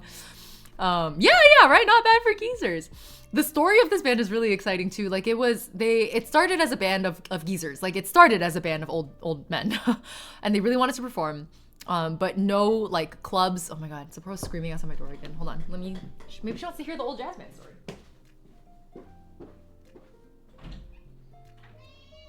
You want to come in or not? What do you want? You know, if you come in here, I'm gonna pick you up and show you the chat. Oh, you got the message. She left. She turned around and left again. She knows what's gonna happen. Long fa, long low. I don't even know Canto and I know those lyrics. Yes, Kato meows very loud. I'm glad you can hear her. But the story of this old jazz band is a bunch of geezers that want to perform. They were basically like laughed out of every establishment where they asked to perform until finally they found this specific bar at it used to be called the Peace Hotel. Nowadays it's still called the Peace Hotel, but it's owned, Heping Fandian. Heping Fandian is now owned by Fairmont. Fairmont Hotels. This historic Shanghai property is now a Fairmont. Very unexciting. Anyway, ever since then, they have been at this bar performing. And I think even during, I think a lot of them were like people who, there were stories about like certain members were so old they remembered not being allowed to play their instruments during the Cultural Revolution. Like there's a lot of interesting history here. So I really enjoyed it. I think the members have turnover also, obviously, because they're old. So the members change. I don't know how frequent, but they do. So it's not all the original members anymore, obviously. I don't think any of the originals are still here. This is the other snack I'm trying right now. Is the dried blueberries. They taste like raisins. But I guess like blueberry raisins, which is what they are. That's a very unexciting description. I apologize. Okay, anyway. Wanted to show you guys this because we also found it together. I took a photo of their stage space. Here you go. After they left. So the bar is open until like the bar is open until midnight, but they stopped performing at 10:30 p.m. I think they started performing at like 7:30. So they went for a good 3 hours. I only caught about half an hour of it. I will warn you, if you want to go to watch the old jazz band, they have a really expensive cover fee that's basically like $40 US a person, I think, or something like that, which is a lot, especially for Shanghai. And all of the cocktails on the menu are like old style cocktails that honor a tradition of like bars and cocktails from the olden days. We no longer really, like, it's not popular anymore, cocktails like that, but they do really, really old style cocktails. So be forewarned that the drinks may not be to your taste and the cover charge is quite expensive. Just so you know. I do have an unrealized teenage dream of singing musical theater songs in front of a crowd. Maybe when I'm old lady, I'll establish Geezer's theater company. Bruno, that's exactly what I was saying to my mom as I was watching these geezers like have a great time playing. I was like, shit, I have a new retirement plan. Like when I retire, I'm gonna make my own geezer band and we're gonna go find a bar that will let us play for free and just like play every night. We'll just do it. 小贵, indeed. I think personally it was worth it, but not everybody is gonna, I think, appreciate it the way that, you know, it depends. It depends on what you want to get out of things. I took a photo of the bar as well. Here's what the bar looks like. So directly, I'm facing the bar here in this photo, right? On the flip side behind me is where the performance stage area is. It's very simple setup. Okay. Oh, you want to see Mama Ying's super fancy photos that she took or had other people take with her camera while we went to Hangzhou for tea farm? This was the lunch we had when we just got there. This is the photo she took of me taking a photo leaning out the window. Me having tea. Oh, me on her camera taking photos of her having tea. And then this was when I mentioned the really friendly farmer lady. She was holding tea up to, she was like offering it to me to be like, sniff it, here, sniff these leaves, aren't they beautiful? It's just a really beautiful, like, it feels almost editorial in style, her photography. I really, really like, my mom's photography is so good. She has truly surpassed her master, me being her master. I taught her. I taught her photography basics and now she's like a better photographer than I am. It's a really sweet photo. And then she had me go up and like learn how to do the press for the fermentation step. Because you kind of press all the leaves together after they've been rubbed by the mortar thing. She took a photo. She posed me there and then took this photo. This is not an organic photo. I was laughing here because I was like, this is so silly. I can't believe you're making me do this. Like, that's what I was saying while I was laughing. And then this was from our dinner by the tea fields. I will say it looks really idyllic, but there were so many mosquitoes. And I came out of Hangzhou with like, Hangzhou mosquitoes are so vicious. I think I had like at least 20 bites. And they were all swelling up to like incredible sizes. They were so itchy. My mom literally could not sleep because they were so itchy. Does your mom edit too? She literally just edits these directly in like Snapseed on her phone. It's like really minimal editing. She just does a little bit of like color grading and then throws it out. Yeah, the color filter does give it that feeling. I agree. Yeah, exactly. The depth and her attention to, I think my strength in photography is all in framing and lines, like guidelines and leading lines. I'm good at like sort of guiding the viewer's eye to a point. That's my strong suit as a photographer. My mom's strong suit as a photographer is she is incredibly aware of like lighting and shadow. She can work a key light like nobody else. I'm like, how did you even, what? It's crazy. But this is the place where we got the coffee I showed you guys earlier, the Osmanthus one. She set up this shot. She like did a test shot and then brought the barista out from behind the counter and was like, can you take this shot? I'm gonna go sit over here. Can you replicate this shot? And the barista had us, dude. Look at this photo. This is an incredible photo. It's so good. Anyway, yeah. I don't know how my mom does it. Oh yeah, this is the bamboo shoots that we ripped out of the ground. And this was me admiring them, sunning the tea. And then she posed me for this one too. She was like, hey, you see that laughing Buddha over there? Can you go imitate his pose? Oh, mother. I remember I like went up there and I did a smile and she was like, needs to smile bigger. And then I was like, ha! And then she was like, too big, tone it down. So it took us a few tries to get this one. But I think I did a pretty spot on imitation. It was pretty good. It was pretty good. She got a vision. She really did. This is another one where she like set up the shot and then asked the coffee house owner to like take the photo for us. Truly the belly of prosperity. Oh yeah, and then this is back to the slaughterhouse again. Okay, cool. Just wanted to show you my mother's photography. Oh, here, you guys tell me what you think, because we're like, I think we're making good progress. I got like an hour left before I gotta dip. Are you guys interested in seeing and hearing a little bit about the history of like old Shanghai alleyways, like neighborhood alleyways? In Shanghainese, we call them longtang, longdang. They're called longdang. They're kind of like, if you're familiar with Beijing hutong, that concept of like an alleyway neighborhood. Because if you don't want to hear about it, I'll skip us ahead straight to, I guess that's probably about it. We're actually nearing the end. There's not a whole lot to show because after this I was just with family. Yeah. I heard the word history. Okay, we'll make this the final segment of my Shanghai story time then. It will get a little bit more personal, I guess. It's been pretty personal, but it'll get a little bit more because it's more like my mom's story. So, hi 1010, hello! Kiss, kiss, kiss. What a sweet little brother. Okay. Let's talk about Shanghainese longdang. In Mandarin Chinese, we've transliterated to nongtang. So if you see like longtang, it's written like a nong, but it's pronounced like long. If you see anyone write longtang, that's a longdang. It's a Shanghainese concept. Let me show you what a longdang looks like. This is a very typical and actually very famous old Shanghai longdang, which is a little alleyway. We're on like a pretty major street, by the way.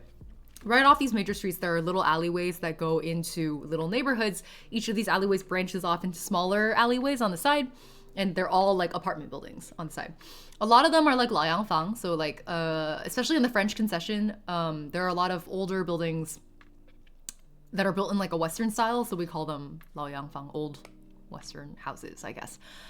So they kind of have like a laoyangfang energy in this longdang. If you head into the gate, it looks like this. Oops. Looks like this on the inside. This reason I am showing this specific longdang, and the reason it's a historic longdang, is actually very interesting. My mom's parents, her dad specifically, was actually like an officer of like the party, I guess. I don't really know the details. He refuses to talk about it, which is honestly probably a good idea because I yap so much. And maybe I would be leaking state secrets, who knows? Anyways, he used to be like a pretty high-ranking official. He actually eventually fell out of favor. That did happen.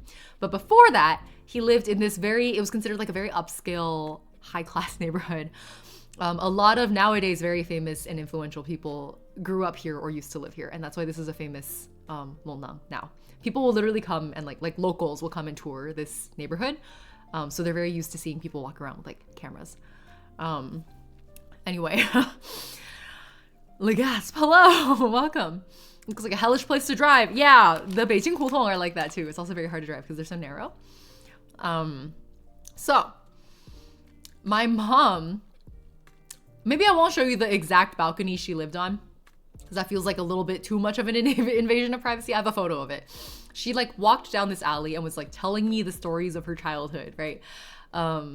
And pointed out the specific, so for some reason, like there was a little, it was like, there's little courtyards, they're called tianjing. Tianjing is like, literally translates to sky well. So a lot of these, the fancier units especially, when you enter through the gate, there's a little sky well, a tianjing. It's like an atrium-like space, but it's open to the sky. And a little courtyard area, basically. And then the courtyard goes into the houses. So you pass through the front door, go through the courtyard, and then into the house. That's like the basic structure. And so she, by some miracle, the gate in front of their courtyard, their old courtyard, was open. And so she like stuck her head in and like pointed at her old patio. And she was like, you see that little patio in the corner? Like, that was my room. That was the patio on my room. Yeah, Mama Ying just happened to grow up in the famous people neighborhood. She was only here for a few years though, because they had to, like, it was for her early childhood, because like I said, this is what happens when you fall out of favor with the government, is you get demoted, and then after you're demoted, you don't get to live in the fancy neighborhood anymore, so they had to move. But for a period of time, she had a very like idyllic, blissful childhood here with her two brothers. So this is the place they grew up, basically. It was so funny hearing her talk about it because she was really like pretentious about it. She was like, nah, the longdang right next to ours, like they have like a neighboring, if you walk down the street a little bit, there's another alleyway. It's like literally next to theirs. They used to be connected. She's like, if you go down, like that's the one that's really famous. It's like people across China know about this longdang, depending on how invested in like history they are, because like some majorly influential people came from that neighboring longdang. But she was being pretentious about it because she was like, but the real deal, the true like lokala, the true Shanghainese people know that my longdang was the real deal. Like, it was just like listening to her brag about it with so much pride, where she was like, I was an OG of this neighborhood, and like other people are only just now starting to discover that like this was the actually good neighborhood where like the actually influential people came from. Like the people in that neighborhood, they were just like famous, like whatever, it's not a big deal. Like they think they're so cool. We were the cool kids. Like she was really pretentious about it, but it was just fun like seeing this side of her. Being in a live stream feels so fun. I came from YouTube. Oh, welcome. You were one of the first people I followed since trying Twitch. Very honored. Thank you, Union. I appreciate it. It sounds like you're enjoying yourself. I hope you continue to enjoy yourself. Yeah, just like my tea grows on the hill. Exactly. It has the same energy as that farmer lady, right? We're all cut from the same cloth. My favorite story that my mom told me, there were so many stories in this alleyway. I like grew up, I think that's the crazy part for me, is I grew up hearing these stories from my mom Because you know how parents, like, they like to tell stories, but they're also a little bit reserved or like a little bit selective about what stories they tell us. So I had heard a specific selection of these stories over the years. Like the mischief that her two older brothers used to get up to in this alleyway, the hole in the wall, the literal hole in the wall that one of my uncles would like dive through to get to school on time, because school was like across the way in that direction, and he would like hear the bell and then like run, because they were close enough to the school that he could wait for the bell to ring before he like ran to class to make it on time. And he used a shortcut where it was like a hole in the fence. The hole no longer exists. The fence no longer exists. We looked for it. And then, God, there's so many stories. They used to bully. There was a teacher they really hated. And the teacher every day would come and walk to their house to like tattle on things that her older brother had done. Like, this teacher hated this guy, hated her brother. So every day, because their lontang was on the way home for this teacher, he would, they called him, oh my God, what is the 陈矮胖? They called him 整阿胖 in Shanghainese, which literally translates to like short fat Chen. They called this I guess it would have been like teacher Chen probably if you were being respectful, but they called him short fat Chen. Which is like such a Shanghainese insult. Anyway, it was just really funny because he would always pass through, he would like make a small detour basically on his way home, pass through this longdang and go to their house to tell on her brother to her mother, right? And every time they knew he was coming, her brother would run, because they're all friends in the neighborhood, he would like run up one of his friend's stairwells, get to the higher floor, fill a bucket with like dirty laundry water, and then spill it. He would throw dirty laundry water or dirty dishwater onto his own teacher and then like run the fuck away. It was so, I was just like, oh my God. I love these childhood stories because all of these people grew up to be such like serious people, you know, like they're like very 一本正经 adults type people now. They're not young anymore. And it's just like really interesting that like this is the level of pranking they would go to. Yeah, it is a little too much, isn't it? It goes very overboard actually, but like hearing them tell these stories afterward is just like a very fun vibe. There's another building in the back. Actually, I don't know if I have a photo of it. At the end of this lontang, if you go all the way to the end, there's like a little, I don't really have a photo of it. It was hard to get photos because it's so small. There's a building behind a fence, and nowadays it's like government owned or whatever, so it's like all sectioned off and you're not allowed inside. But there was a building that had a beautiful like Chinese garden in it. And my mom used to be allowed in that building. I forget why, but she used to like go there a lot to visit. And then for some reason they like stopped letting her go. She probably like caused too much trouble. So they kicked her out. And every time that she showed up, she like would get kicked out. But her brother was allowed to go. She was like salty about it because she wanted to play in the Chinese garden. Her brother got to play, but she didn't get to play. So she would find ways to sneak into this garden. And this is where I learned that the way I grew up always wanting to climb trees and actually being very good at climbing trees, I got it from my mom. She pointed to a specific tree. She was like, that specific tree, when I was a kid, was there. See how it grows right up against the wall? I would scale this tree and then walk along the edge of this wall, this garden wall, and then jump down to sneak into the Chinese garden so I could play. The climbing tree gene, it's from my mom. I didn't expect that. I thought probably from my dad. It wasn't from my dad, it was my mom. Which makes sense because my dad was like a massive nerd growing up. He only ever read books. That was all he ever did. He never did the prank stuff. I mean, maybe a little bit, but not to the same level. Apple doesn't fall far from the tree. It climbs back up. Well said. But anyway, I think I might have a video like walking in. Let me see if I can show it. Oh, here you go. This is the I mentioned there's a famous longdang next to the one my mom grew up in. This is me walking down and showing you some of the. So she was saying that one of the walls on that side, down one of the alleys, used to connect to her neighborhood. But you see how they're all really like old buildings now and they're not that well kept. These are all historically like government protected historical properties now. The reason they're actually really hard to upkeep is because you have to get permits every time you want to like do anything to the house because it's like historically protected. So it's kind of a chicken and egg problem, I guess, where like to preserve the historical property, you have to put in a lot, you have to get through a lot of bureaucracy, and then, you know, that makes you not want to preserve the property or not put in effort to preserve the property. So then the historical property like degrades over time.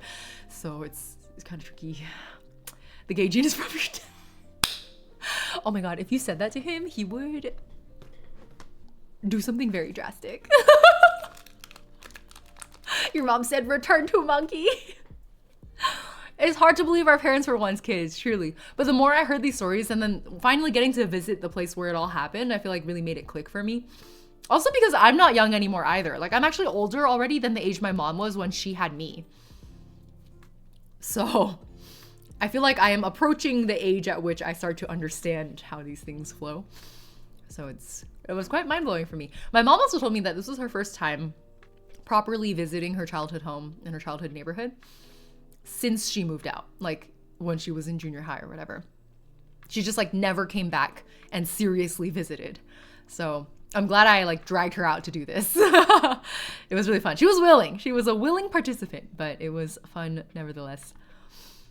Oh, I lied. There was actually one more thing I wanted to show you guys.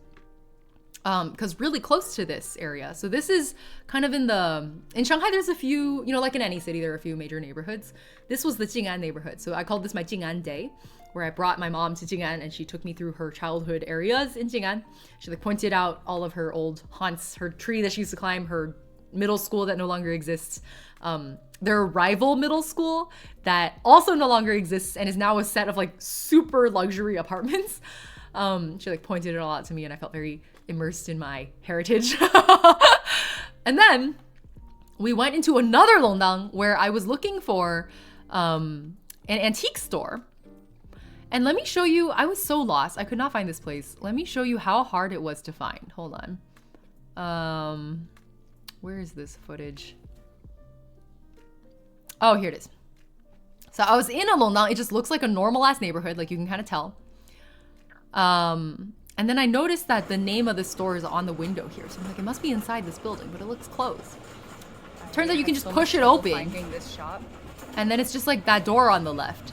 But nothing is late. There's no signage. There's no like enter here. You may open this door. Nothing like that. The store was called Fugui Huakai.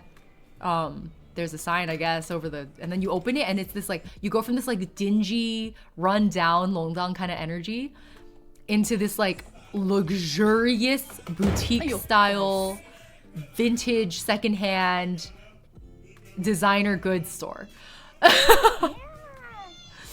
With like this cute little pregnant stray cat in the back. And they had the most beautiful courtyard. I think I have a video of that as well. Hold on. Here you go. There's a courtyard in the back. I think the cat was being affectionate because she was pregnant. It does look like a door to another world, right? They have this gorgeous little courtyard in the back. And then if you go, there's another door on the right. I don't know what I'm milling about. What am I filming? Oh, there's a mirror here. I'm being cheeky, giving you a peace sign. Okay, go back. Go back, show me the door. There was a second room. Okay, maybe I took a better video after. Here you go. So this is the first room where you first enter. Oh, this place was expensive. I bought a few items in here and it was very difficult for me to put the money down, but I did it. So here's the second room. This second room is all Japanese designers and all like boutique Japanese, well, not all Japanese designers. It's like mostly Japanese designers and all like small designers. Oh, I left my bag here. Oops. So I bought a, shit, where did I put it? Oh, it's in my, I need to take it to dry cleaning because I'm too scared to hand wash it. I bought like a designer. It looks like a normal blazer until you realize that there's like some funky stuff happening on the hip, which I love that kind of subtle detail. And then they also did some really interesting like reconstructive pieces. Let me see if I can find, I think I included it in one of my clips. I took too many clips, I can't find it. I don't know. It's in here somewhere, but I wish I had a photo of it. They where did I put this? They had this incredible, like, imagine if you took 2 different kinds of blazers and you like cut off like the sleeve of one of them and sewed it onto the sleeve of the other one, and you made like a fusion blazer out of 2 older vintage pieces. That's like, they had a whole line of like fusion vintage items on a rack that they had personally done, the shop owners had done. What did you buy, if you don't mind me? Yeah, I'm gonna show you guys my proudest purchase. Where's the other one? I think I left the other one on my table over there. The one thing I'm happy and have no regrets I bought is this one. This is a, oh, I'll change the other camera. This one I have no regrets on at all. This is a YSL satchel. It's canvas and leather. The leather is a little bit, there's like small signs of wear and tear basically on the leather. But I didn't think I would ever own like a YSL piece in my life, to be honest. I'm not a designer girly. I don't do luxury items usually, but secondhand luxury I feel like I can justify. So I bought this YSL satchel, which I have no idea what the original price would have been for this thing, but I got it for, I would estimate like 300 US dollars. Just a lot of fucking money. And the only way I was able to convince myself is like, well, if I were to buy this at full price, which again is not possible because it's, I assume, a vintage or older item, which is no longer in production. But if I were to buy it brand new, assuming somebody still had one, it would be thousands of dollars. Did you do any bargaining? No, we asked if they do any bargaining. They were like, no, all of the prices are as marked basically. So they don't do bargaining in the shop. Maybe if we like really pushed, they would have taken some amount of bargaining, but it wasn't really worth it. So I didn't bother. So this satchel bag is like my most exciting purchase. I'm very happy with this one. And then the other 2 that I bought, one of them I would consider more of like a collector's piece than, shit, where did I put it? Maybe I can show it to you guys. No, I think I left it in my car. I put it somewhere. I like put them away because they were gonna be, I'll show you guys in a different stream later after I get them cleaned. Like professionally cleaned, because I'm scared. Because these other 2 pieces, one of them is a boutique Japanese designer. It's like very niche. I don't know anything about this designer, but the owner was like gushing about them. So I was like, okay. But it's literally just like a plain black blazer, or otherwise looks like a plain black blazer until you see the frilly little weird wavy details on the right hip. Which I think is a really fun way to be like, I need to wear a blazer to this event, but I don't want to be boring. So I'm going to wear my funky Japanese designer blazer. You know what I mean? So it's my way of being pretentious. And then the third item I got was a, I'm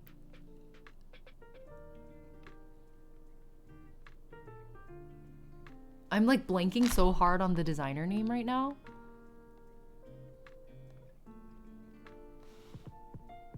I'm forgetting. It'll come back to me. It was a designer sample piece, like a runway sample.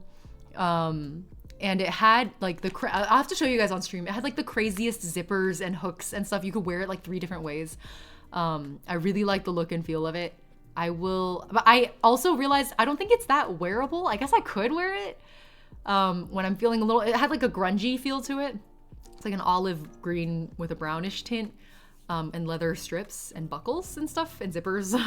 So I'll wear it on stream sometimes so you guys can see it. But when I bought it, I was very sort of determined that even if I didn't wear it, I would be happy to have it just as a collector's item. It was a 2016 runway sample. I like can't remember the designer name right now. I'm blinking really hard. It's ADHD brain, but anyway, yeah, it's like a little bit grungy in a punk ass way. I really, really liked it. There were so many other things I would have wanted to buy, but everything already totaled me like $1,000 US. So I was like, this is all, the way I justified it to myself is like, this is all money I used to spend on gacha. So I will instead buy a few rare vintage designer items that I usually would not buy. And I just did my best to justify it. So hopefully I will not live to regret those decisions. Oh my God, the one thing I really do got to tell on myself for though, there was a 4th item I bought. It was an accessory. This is kind of a telling on myself story. Let me show you guys. Oh, sorry, that's the wrong display. This, I saw this beautiful pin. Hold on, once the video loads. I really like, the feather quill kind of imagery on it. It's like a vintage Dior piece. I just was like, oh, hey, feathers. And then I thought the tag over there said 150. And I was like, wow, that seems really cheap. I guess it's probably made out of like cheap materials and it's like an old Dior piece. I guess I won't overthink it that much. At checkout, it's like 150 RMB. All right, solid. It's like a small little, accessory. I'm good. Let's get it. We checked out and the total seemed like the math wasn't mathing, so I looked at the totals and I was like, something's like, what are the prices? Could you there are only 4 items. Can you again say the prices of each of the items? Like, I think my math got fucked somewhere. And then she said the first 3 out of the 2 jackets in the bag and they were all correct. And then she pointed at this little thing and she was like, that's 750 RMB, which is like, it's like 100, 110, 120 US dollars. Thankfully it wasn't missing a 0, but the 1 was actually a 7. It had just rubbed off a lot. So it was $100 more expensive than I expected it to be. And, but we had already checked out at that point. I didn't catch it until after I literally had swiped. I tapped my Zhifu or whatever. And then I was like, wait, hold on. And then she was like, do you want me to do you want me to refund you? And then I was just so embarrassed in that moment. I was like, oh, try to play it cool, going oh no, yeah, that's exactly the price I was expecting, because I'm definitely the kind of person who would spend over $100 on a Dior pin. Yeah, that's my brand, because I'm very wealthy. I was sitting there sweating if I were a smarter person, I would be like, please refund this. But I gotten kind of attached to this thing because I kept circling back and looking at it the whole time I was shopping there. And I was like, at that point I was like, this is mine, I want it. My mom kind of gave me the side eye and I was like, no, I want it. I really want it. It's worth it. She was like, all right, whatever you say.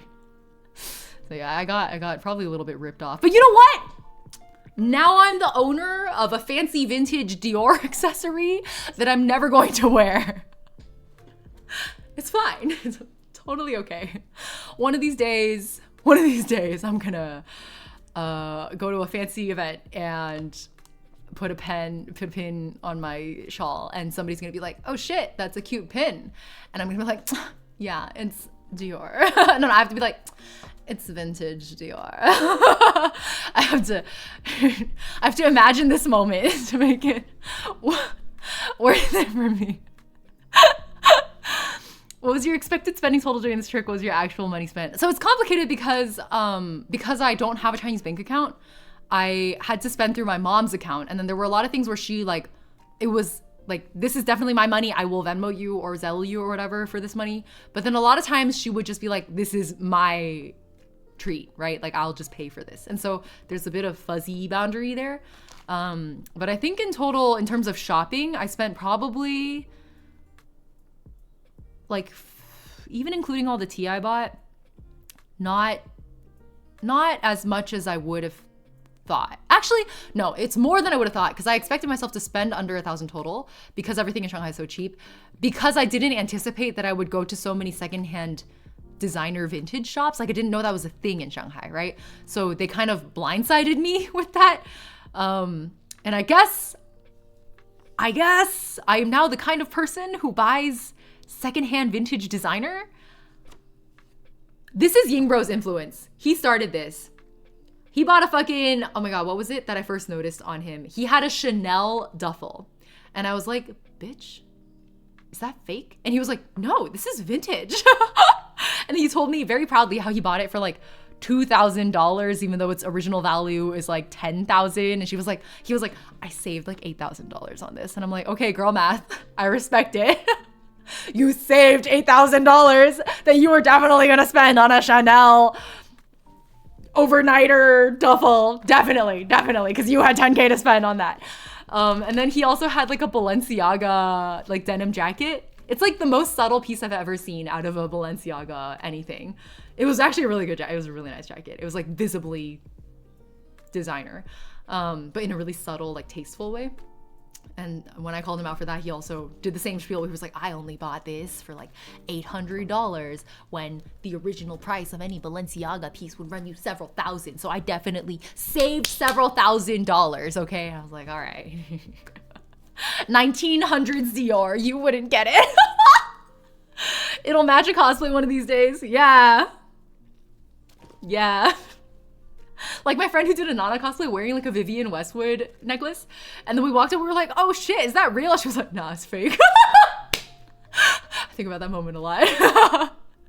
She seemed very proud of it. She was like, yeah, it's fake. You thought it was real? Fashion nerd brain got to work. It's a 1969 brooch. How did you even find that, Severus? Can you link the source? Can you DM it to me on Discord? That's so cool. Or you can share it on Discord and tag me in like the fashion channel. That's crazy. Are you serious? It's an actual vintage bro. How did you find that? That's crazy. That's nuts. Okay. I'm impressed. Thanks for digging that up. Now I feel less bad. Yes, actually, a 1969 brooch. Oh shit, nice. A 1969 Dior brooch is worth $120. I don't even know. Hold on. 750 RMB to USD is oh, not even. Oh my god, it's like $100. That's worth $100. Easy. 1969 is a fun year for you to have something from. Yeah, I know, right? Now I can be so specific. If somebody ever compliments the brooch, I can be like, oh, you like this? Yeah. 1969 Dior. You found something similar on First Dibs. I think design-wise should be from the same collection. Oh, okay, that makes sense. Wonder how much they're reselling for on the internet. Maybe I did get scammed. Anyway, I guess with one wholesome story about my mother's childhood and one I got scammed story about this vintage store. Actually, of all the things I showed you guys today, do you guys have any like knowing how shitty I am at video editing because I like refuse to sit down and do it? If I were to only edit one short out of all of these, which one would you want to see? So to recap, it was like T-Trip. It was like that massive vintage secondhand designer shop, the really big one that was like a warehouse. And then it was T-Trip to Hangzhou. And then photo shoot at Shanghai Film Park. A few like restaurant features, I guess. The like vegetarian restaurant, the greenhouse restaurant. Vintage makeup, that scares me. Because you can't use it, right? You would just collect it. Oh, thank you for DMing, Severus. I appreciate it. HSR Tunnel, I actually did not go. We ran out of time, which is crazy because we were at the Bund for like 4 days. We stayed at the Bund for 3 nights across 2 different hotels. And not a single time did I go to Pudong other than to the airport. I did not go to Lujiazui's side. So I didn't do the Star Rail Tunnel. I love how that's just what we're calling it now. The Guangguang Dadao or whatever it was, I forget what it's called. Guangguang Suidao, I think, something like that. 4 days in no tunnel. I know. What was I doing? Oh, there was the X Mall, the like anime mall, and then there was this vintage store at the end. Does anyone have like a preference? Oh, you found it on Taobao. I'm waiting for this to load. Oh, I see it. It's a very, very close imitation. Oh, it's not an imitation. It says Arshel. Wait.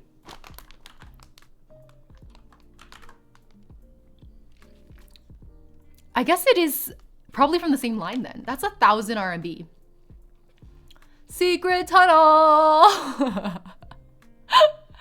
Star Rail Tunnel.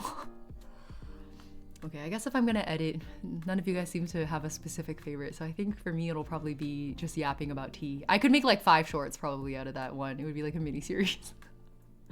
Honestly, with the amount I filmed, it could have been a long form like horizontal video, but I filmed everything vertically, so now I'm shit out of luck. I wish I could film in both horizontal and vertical at the same time so I didn't have to decide, but that's not how this works, so fuck it. Anyway, that's it for Shanghai Recap. Thanks for joining. Thanks for listening to me yap for 3.5 hours. We'll have a lot of life and snacks over the next few streams. I will just keep nibbling on them. If you guys would like to, so usually I do a birthday stream in April, but because birthday and stream anniversary stream in April, what a stupid phrase. But I wasn't able to do that, so we'll find some time. I don't even know if I'll have time to do it in May, to be honest. So we'll do it very belated at some point. It won't be a birthday stream anymore. It'll just be a stream anniversary stream. But for now, let's do a mini birthday celebration. Along with that tart I showed you guys earlier from the restaurant when we finagled them for birthday goodies. And like the card I showed you and the tart I showed you, they also gave me a box of sweets. It's like so like look at this bag. It's so luxurious. And then in it, there's like this tiny box. And I was like, ooh, bonbons? It wasn't exactly bonbons. It was like 2 sweet treats. And then my mom was like, why the hell are you packing that to take it back to the US? And I was like, I want to show Chad. She was like, you fool. But look, now I'm showing it to you guys. Ta-da! I brought these all the way from Shanghai to eat with you guys. So we're gonna sign off with me eating my birthday sweets. It suddenly feels really awkward. Ooh. That's a mocha. There's like espresso flavor in there. Oh shit. Oh good. Luxury. Such. Birthday sweets, birthday sweets. I'm so good. As I'm nearing 30, I turned 29, guys. If you were curious how old I was, I just turned 29. Which, by the way, they count in China, I'm 30. Like, a lot of my relatives were like, happy 30th. And I thought they, like, miscounted. I was like, did you forget how old I am? And they were like, no. The way we count in China is, like, when you are born, you are 1 year old. They, like, don't zero index. You are, you are born at the age of 1. So, in China years, I turned 30. Which is, you know, existential midlife, actually quarter life crisis level, beyond third life crisis level of an age. But honestly, I feel very liberated. I felt like that tea trip really did it for me. I was like sitting there with my mom. Shusui, yeah, shusui, exactly. How long the sweet's been in the box? Well, we celebrated on April 26th.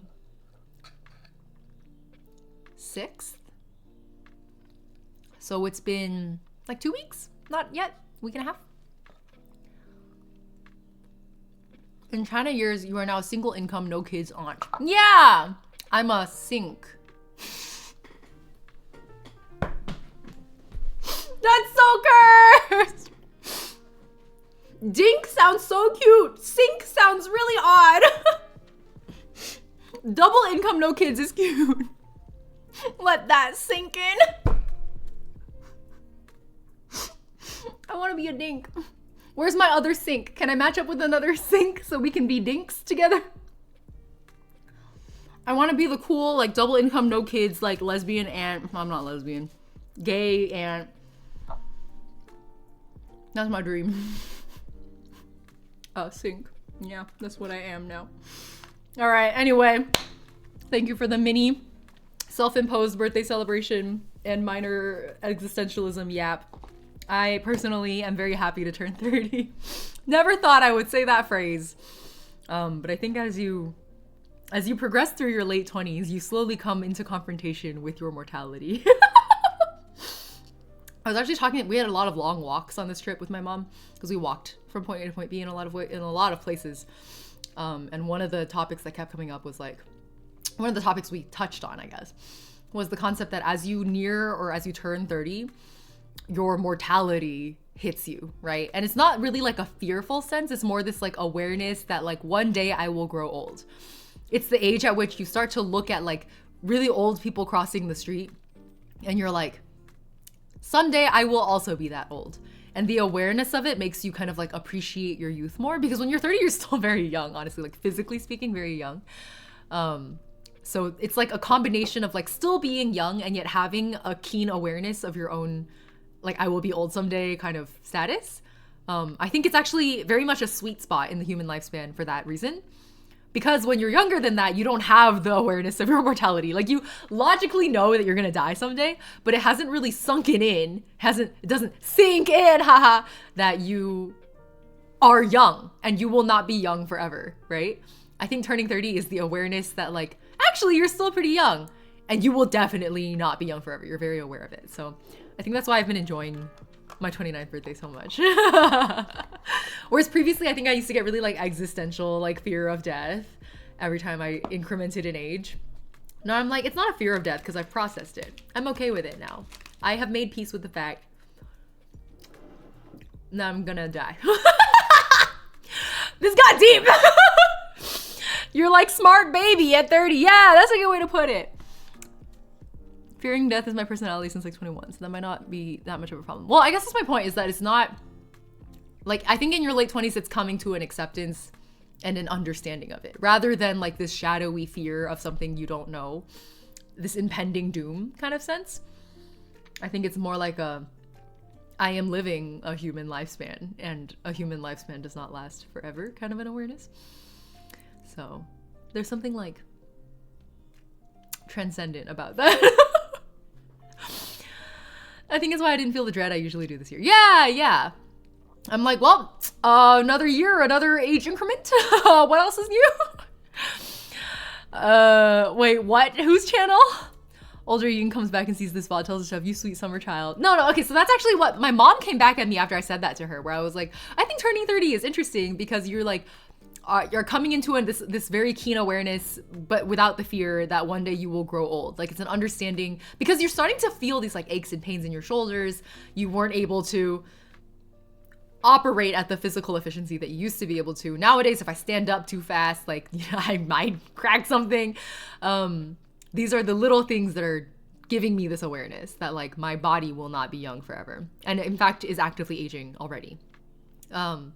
And then she came back at me. She was like, yes, you do reach this realization at 30. However, at 40, like when you turn 40, what hits you is that even though you were aware that one day you would grow old, it doesn't sink in how quickly that will happen. It's just this feeling of like, oh, in the distant future, I will be old. And then you turn 40 and you're like, oh, holy shit, I will very soon be old, right? So I think she has a point there. So now I'm like constantly thinking about 10 years from now. Will I still be streaming? That's a very interesting question to think about. Like how many things will have changed and I will be an old 40-year-old? Is that old? I guess that's still young. I think no, I'm 30. Well, I'm not even 30. I'm 29. Yeah. The time really flies by feeling. Yeah, I think that's what my mom was trying to get at with the when you're 40, you will realize how quickly it goes kind of sentiment. 40 is middle-aged, yeah. Yeah. The old jokes are just the beginning. Oh, I started making old jokes by the time I was 18. All right, I think it's a good place to wrap this up. So let's go ahead and raid into, I cannot type the word Twitch today. I keep typing Twitch. Hold on, who we got? We got a lot of Honkai Star Rail streams because the update just went through. Khan is streaming. I don't often get to raid Khan. Okay, let's raid Khan. Let's go say hi to Khan. So those of you who don't know, Khan is, oh, I know we have a lot of TGCF fans in here. Khan is like the TGCF fan and a gorgeous, beautiful artist. Khan is also a dancer, incredibly elegant. She doesn't really do face reveals, so I don't think you guys know what she looks like, but trust me when I say she's this like tall, slender, elegant ideal of a ballerina kind of vibe. That's what she looks like. But she's also an incredible artist and just like a really sweet human being. So please say hi to Khan for me. And I'm happy to be back. Thanks for letting me yap 3.5 hours about Shanghai. I was having these kinds of thoughts lately and thinking about trying to take more time to do something meaningful in the coming months. The stream motivated me to plan a trip. Bruna, I'm happy. Come back and tell me where you end up going. I'm so invested in this now. Because I think as I've been chewing over my 29th birthday, I'm like, you know, like maybe it's time to quit my job, travel a little bit. Like I have enough saved. I've been working for 7 years after college. Like I have savings now. I have 3 years worth of savings. I should spend some of that, right? Like I'm not going to be young forever. That's exactly the sentiment that's marinating in my head now. So 3, yes, this is the con that you met at SakuraCon. exactly.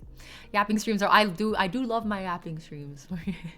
Gonna be doing a lot of those going forward now that I've been unleashed from full-time content creator striving. I no longer strive, I only yap. No more chasing the algorithm, no more chasing performance, no more begging you guys to sub, no! Only yapping! Anyway, that's exactly where I am. Save so much, might do something. Yeah, that's what I like to hear. Okay, well, let me know how that goes because I'm also having similar thoughts. Yeah, good luck saving up, Hina. Okay, timer's about to run out. Whether it's morning, afternoon, or evening, have a wonderful time of day. I'll see you guys next stream on Thursday, and I might add a stream over the weekend in the morning, but no promises. Might be a get ready with me stream. Okay, see you. Bye.